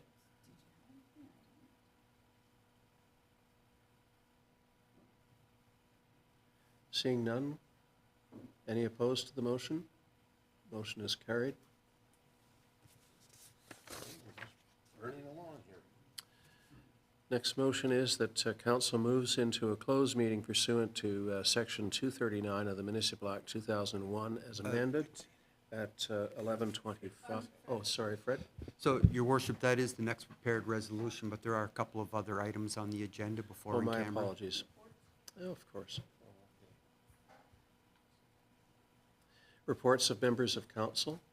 Fred, anything to report? Well, okay, the only thing, off the top of my head, I went on June the 7th to the opening of the crane gathering place at Island Lake, and, which was quite informative, and I won't get all the details straight here, but Credit Valley is going to build Credit Valley Trail, about 100 kilometers long, and they're going to have 7 or 8 spots along that trail where they recognize First Nations, and this crane gathering place is the first one. It's worth seeing, and I compliment the CBC in doing this. We had a good gathering of people mainly from Mississauga of the Credit First Nations, although there were some others there. I gave the little welcoming address. I had to state it carefully because even though the prepared talking points Credit Valley gave me said that it connects all the towns along the trail, including Orangeville and Mono, in fact, the crane gathering place is about 20 feet or more to the west of the dividing line between Mono and Orangeville. So technically, it doesn't connect Mono. I also had to correct the Credit Valley in terms of where the origin of the Credit River is. They continue to say it's Orangeville. It's actually not. But it was good. And so if any of you are over at Island Lake, you should just go and stop by and have a look at that crane gathering place. I think that's the only thing I can remember that I have to report. Thank you. Linda? Thank you, Mayor. So I have been attending all sorts of meetings and things in the committees that I belong to. Yesterday was a follow-up meeting after the opening of the 236 First Street. Things are going well. There's only 2 units that are unoccupied, but offers have gone out to those people, 2 people, so it will probably be fully occupied, and things are going along swimmingly there. With respect to the Recreation Advisory Committee meetings, our next event is Mono Melodies, which is a Sunday afternoon in the park at Monora Pavilion, or gazebo. Do we call it the gazebo? Anyway, the outdoor space at Monora Park, where we have invited local talent to come and entertain us. And so submissions, if anybody is picking up the ukulele or wanting to sing, this is your opportunity to come. Submissions have to be in by July 15th for the August 18th afternoon. And that's all my report. Ralph, anything? Thank you, Your Honor. It's been a busy time for the monopollinator garden. We had an open house on the first Saturday of June.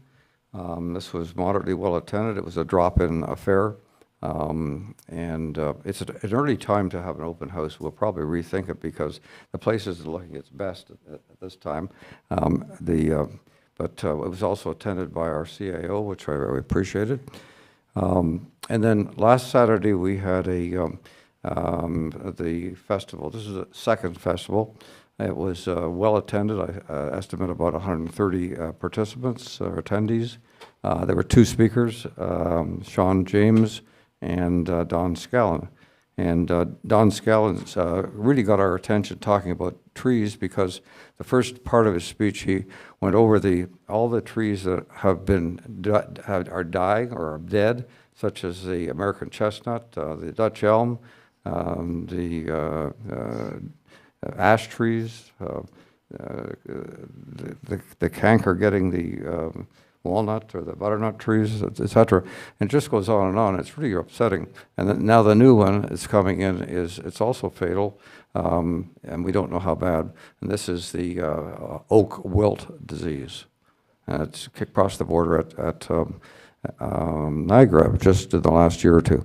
And some of these things go very fast and some go very slow. Don mentioned that the ash trees were fine in 2002, and now they're all dead.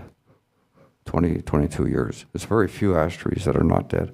Anyway, this was a very great presentation. The other speaker was Sean James, and Sean spoke about more about gardening. But I'll just mention today one of the things that we did with Sean, who's a consultant gardener. is to ask him to visit the monopollinator garden and to give us a formal consultation about it, which he did. It was in writing and also by walk around with some of our group. And yesterday, we took his suggestions, we sort of narrowed them down to a little more than 24 suggestions and discussed them all and made some prioritizing where we would go. And this was a really great experience, I think, because we had an outside person who looked at the garden objectively, rather than all of us who've been working on it for the last 8 or so years, and we're kind of very subjective. So this was a great opportunity for us to, shall we say, move into the next chapter on the garden. And that's all, thanks. Thank you, and I attended one half of that event, and it was, the tree information was really, really good. And I saw a tree that I have wondered for years what kind of tree it was, and it turns out to be a sycamore, and not so common around here, but certainly common in the States. I have a couple of things. One was, it was my pleasure, along with our former colleague and current member of the Shelburne Library Board, Sharon Martin, to attend the unveiling of the book kiosk in Shelburne at the supermarket, Foodland. And they have some 7,000 to 9,000 people a week will be passing by that kiosk. A little hard to ignore. It's in a strategic location. First one in a supermarket in North America. First one in a supermarket in Canada. The second only in North America. The other one being in San Diego. So hats off to the work and ingenuity of the Shelburne Library in terms of that plan. I wanted to touch on some traffic safety issues. We all got an email this morning from a resident of Coles, not Coles, Campbell. I'm thinking Ron Coles used to live on Campbell Drive, and it was CC'd, I think, to the entire street. And it talked about the absence of a left turn lane at that intersection, and talked about a specific accident, and I can't agree more with their assessment of the situation. It is very, very unsafe, and it sounds like there was a bad accident there. That brings me to the promised MTO study of Highway 10. Back in May, when the Mayor of Caledon and myself met with the Minister of Transportation, we were assured that the Caledon portion of that study had been complete. So our request then and there was that they release the report. It hasn't been released yet. And it also suggests to me that the Dufferin portion is probably ongoing. And of course, we've not seen the results of that, notwithstanding a letter that was sent to them on February 12th requesting information about their methodology and whether they were taking traffic statistics into consideration, and in particular whether they were measuring speed on Highway 10 as part of their assessment. And as I say, that letter has gone unanswered, as has the letter that we sent to them, as well as the motion back in January, declaring a road safety emergency. It's been 161 days since we sent that letter, and we still do not have a written response.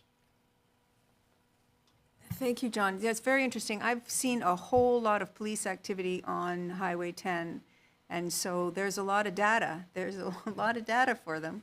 They just have to collect it. Well, here's the thing. MTO probably is looking at the way the road functions from the standpoint of traffic volume and right-hand turns and left-hand turns, and Matt and Mike will know better than I the geometrics of a road study. What we wanted, and Caledon wanted this as well, is to go beyond that and look at the number of charges laid, the number of fatalities, the number of accidents, the speed. And we have not gotten any assurances that their study is going to go beyond what traffic engineers traditionally do. I think it's probably time to be the squeaky wheel. Do you have any objection to sending a follow-up letter? Well, I was active on Facebook this week, pointing out to people who were commenting on accidents that we had taken these initiatives and how far we'd gotten, and received a lot of support. But then there are a lot of weird responses. I mean, it's a strange place, let me tell you. I'm not sure you've answered my question. I'm prepared to wait another week, because when I contacted them by phone, I have followed up with an email to the minister's office saying, where are our responses? And a gentleman got back to me by phone the next day and said, they're in the correspondence unit of the minister. Now, that was about 2.5 weeks ago. Correspondence unit. They call it the correspondence unit. Okay. And that's where somebody who knows little or nothing about the subject attempts to write a letter on behalf of the minister. So I'm prepared to give them a little bit of more time before we go. 1 week. 1 week. Okay. That's all I have to report. Les, anything?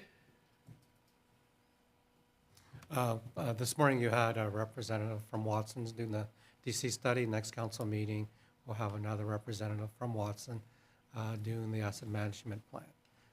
We're just in the final stages at the staff level, working with their consultant and finishing up. Thank you. Council, feel free to jump in with questions on the staff reports. Matt? Thanks, Mayor Croman, Council. Nothing major, pretty quiet in Public Works. We're just continuing on with roadside cutting, maintenance, touching up maintenance gravel. Like I said earlier, some significant rainfalls the last few weeks, so nothing major there. Some tree cleanup. We are working with, continue to work with Rogers. They're working predominantly in the south end. We have some permits upstairs ready for pickup, and they are working away. So pretty quiet, just good. Matt, there's a significant number of your staff who are working on a culvert that is by the laneway going into the building department building this morning. What's happening there? That's county staff. Is it yeah. county? Yeah. That's why there's a little bit. County right away. So it's overdue, and it's good it's getting done. So It's a culvert repair? yes, Okay. I think it's dating back to the late 60s, early 70s, that culvert, so. Yeah. Okay, thank you. Fred? So council may have heard or be aware that Provincial Bill 200, the Homeowners Protection Act, made further amendments to the Ontario Heritage Act. So if you recall, all houses that were listed but not designated in the Heritage Act were going to automatically be removed January 1 of 2025. That's been put off to January 1 of 2027. But once they come off, they have to remain off for a minimum of 5 years. So that was the most significant change from that bill affecting the Heritage Act. I do want to remind council that we are looking for council to appoint the community representative on the OPP Detachment Board. That came before council a couple meetings ago. Council deferred that, and we're going to come back with some recommendations. So while the board, the new board may convene before council appoints that, it is still on my radar, looking for submissions. Okay. As you know, the noise bylaw survey has been put together and it's gone out. It was mailed to residents hard copies to all residents. It'll be in this week's edition of the newspaper, so Thursday's Citizen. It's available online, and in fact, went online a while ago, and we've already had 125 submissions online. So there is significant interest, and I expect that to expand exponentially as the surveys get out. That was all based on our online advertising, so it does work. Just assure us that 100 of those submissions online weren't by somebody with the name of Mark, were they? I don't have any further details at this point. And that's all I have to report. Mike? Thanks, Council. Council received an email from me yesterday with respect to the economic development workshop that we're going to host. July 24th, it'll be in the basement here. We figured it was a central location. The county did have some great turnout from Mono businesses at the sessions that they've held throughout the course of the year already. And we're looking to build on that to set some real priorities, economic priorities for Mono, and start to work at that development plan with the county. So that was approved by County Council, as you'll recall. So July 24th is the date. Energy plan, I don't know what why July 1st seems to be the deadline for all these things, but our 2024 energy plan per OREG 397 is due July 1st. I won't be getting that done for July 1st, but I'll be very close behind the middle of July, subject to vacation for myself, but working towards updating our 2014 and our 2019. I really would like to elaborate on them a bit for some more information of how we've done. We've done great with respect to the recommendations in those plans. Our biggest thing to track is while we've put in LED and everything, we have doubled our sizes in a couple of our buildings over the course. So while it may not look like we've done leaps and bounds, we definitely, and I'm trying to get through the kilowatt usage in our carbon emissions as well to see how I can present that to council in a good form. Public Works is Matt's finalizing some work with the Hampton Inn. They're looking for, well, their opening date is moving depending on the owner's compliance with the site plan agreement that he has with the town. We're working to make headway to allow the occupancy while substantial completion of the site, mainly safety and fire routes, and a lot of the information has to be done. But if there's a few grass blades that aren't growing, we won't be holding the owner up. But definitely working with the owner to get that done as quick as possible. Did you have some comments, John? I can't say anything publicly, but I'd like to have a discussion either in camera or privately. As with all of our site plan agreements, the town's not always a favorite person in the developer world, but we definitely are working with the developer to finalize it in a proper manner for sure. So, some planning matters. Council, if you tune into the planning website, there's some current applications that are on there. There's a self-storage building very similar to Bluebird, Highway 9. It's on Highway 10, just north of 10th Side Road. Council will recall this site. It is just north of where there was bulldozers, and so it's just in that area right there. It's zoned highway commercial, and they're in the final stages of MTO conditions, MVCA, and working through the town site plan. So that'll be coming soon. With respect to the county MCR, I have been in discussions with Silva from the county. The province has a little bit of concern with our negative population. It doesn't work with the word growth. So I don't know whether we're gonna end up, basically what the county's saying is the province could change our, because the county basically set our employment expectations for employment and population as well through their study that they provided late last year. But I think we were minus 100 people in 2052, I think, is 51. So the province, of course, is not in line with the negative because they're looking for growth, right? They're looking for numbers. So I think they'll end up on zero growth for 2051. With respect to the OPA 2 and third submission, which is really the zoning bylaw confirmation for our Coles and subdivision area.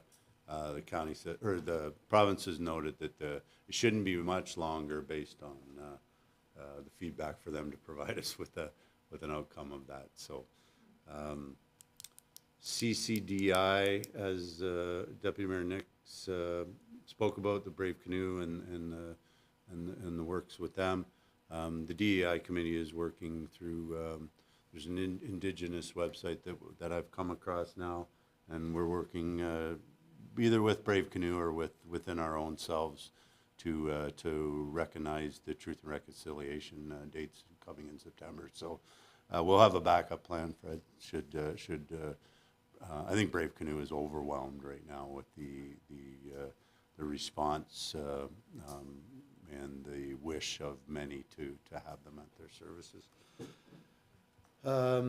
Rosemont Fire. Sorry, John, I never got a chance to tell you this, but I did meet with the CAO, the former CAO for Agila Tosaranio, and the CAO for Malmer. We met at Agila to get a sense of what the town was doing with respect to the recommendations in the fire master plan for Agila to leave the Rosemont agreement. They've unequivocally said that they're not doing anything until the new year and until next year. And obviously there's going to be no letter, or there should be no letter coming for July 1st, which was their deadline for notice of vacate. But they've agreed to a customer outreach process, resident outreach process, advertised well in the hamlet and beyond, and definitely we're looking forward to working with them on that. And as I say, that was with a former CAO now, so we're working. We'll continue to wait to see how they replace the interim CAO at Agila Tosaranio, and we'll continue to keep an eye on that. But as for now, it's generally paused. Did you get any indication as to how fulsome their public participation process was going to be? Because I think they have a different definition than we do.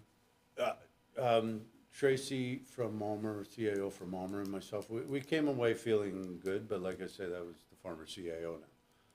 So it's the gentleman, the CAO was aware of the potential controversy and aware of the citizen outreach from Agila and Tosaranio already.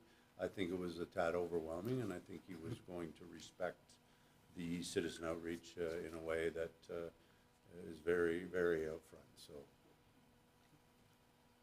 Well, Mike, wasn't that, it was a staff initiative to have the report and the idea in the first place, right? So the fire master plan would have been a staff and or a fire chief initiative to look at the entire fire services for Agila Tosaranio, so that something similar to what the county is researching right now, not necessarily with the outcome being a fire master plan, but it's something that Mono could take on as our fire master plan and look at our service boards. And so that's definitely a staff and or fire chief recommendation, is to because they have they're not dissimilar to us in their ways, but they definitely have their own full-time chief with who sits in the building at town hall. So they are sort of driven a little bit by a full-time chief wanting a fire master plan. But as for the recommendations that come out of it, this is the same group on the document that you read today, which is EMG. So they were well aware of our situation while they were doing the fire master plan there's some interesting discussions, I think, that are to come for the fire service for Agila Tasaranio as a whole. So I'm sure it'll continue to grow as they work through the process of the chief and so forth. So that was an update, just a pause update on that. That's it. Okay, Fred, you Just forgot something? two quick things. The county has launched 2 surveys. One is on housing needs and one is on services to older adults in the county. I think both of them are quite important in terms of collecting data for making policies on these subjects. I am a little concerned about the surveys are on the county's website. You can see them there, but I don't get the sense that a lot of people in Dufferin County check in on the county website every day. So I asked at the last county meeting, how are you going to distribute these surveys and ensure a reasonable response rate?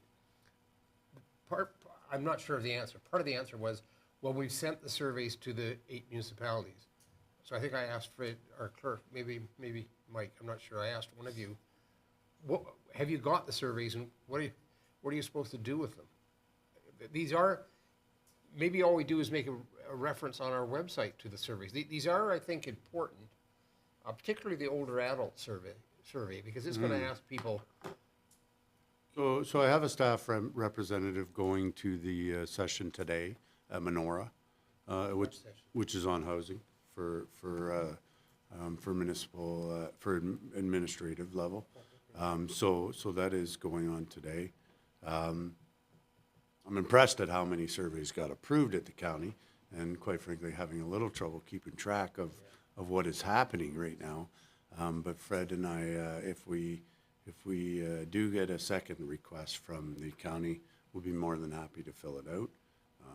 Fill the survey out or put something on our website. If we have this email, Fred, I'm not aware of what you're asking right now.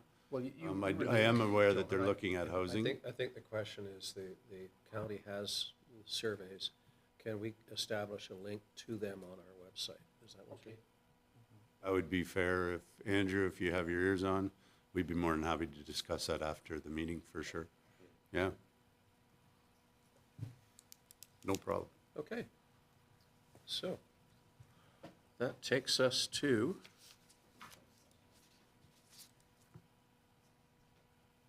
notices of motion. Any notices of motion? Seeing none. In-camera items. I have a motion that council moves into a closed meeting pursuant to section 239 of the Municipal Act 2001 as amended at 11:54 a.m. for bylaw enforcement case review, section 239, subsection 2, subsection E, litigation or potential litigation, including matters before administrative tribunals affecting the municipality or local board. Do I have a mover to that? Councillor Davies, seconded by Deputy Mayor Nix. Any opposition? We are going in camera. Andrew, if you can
We are back live.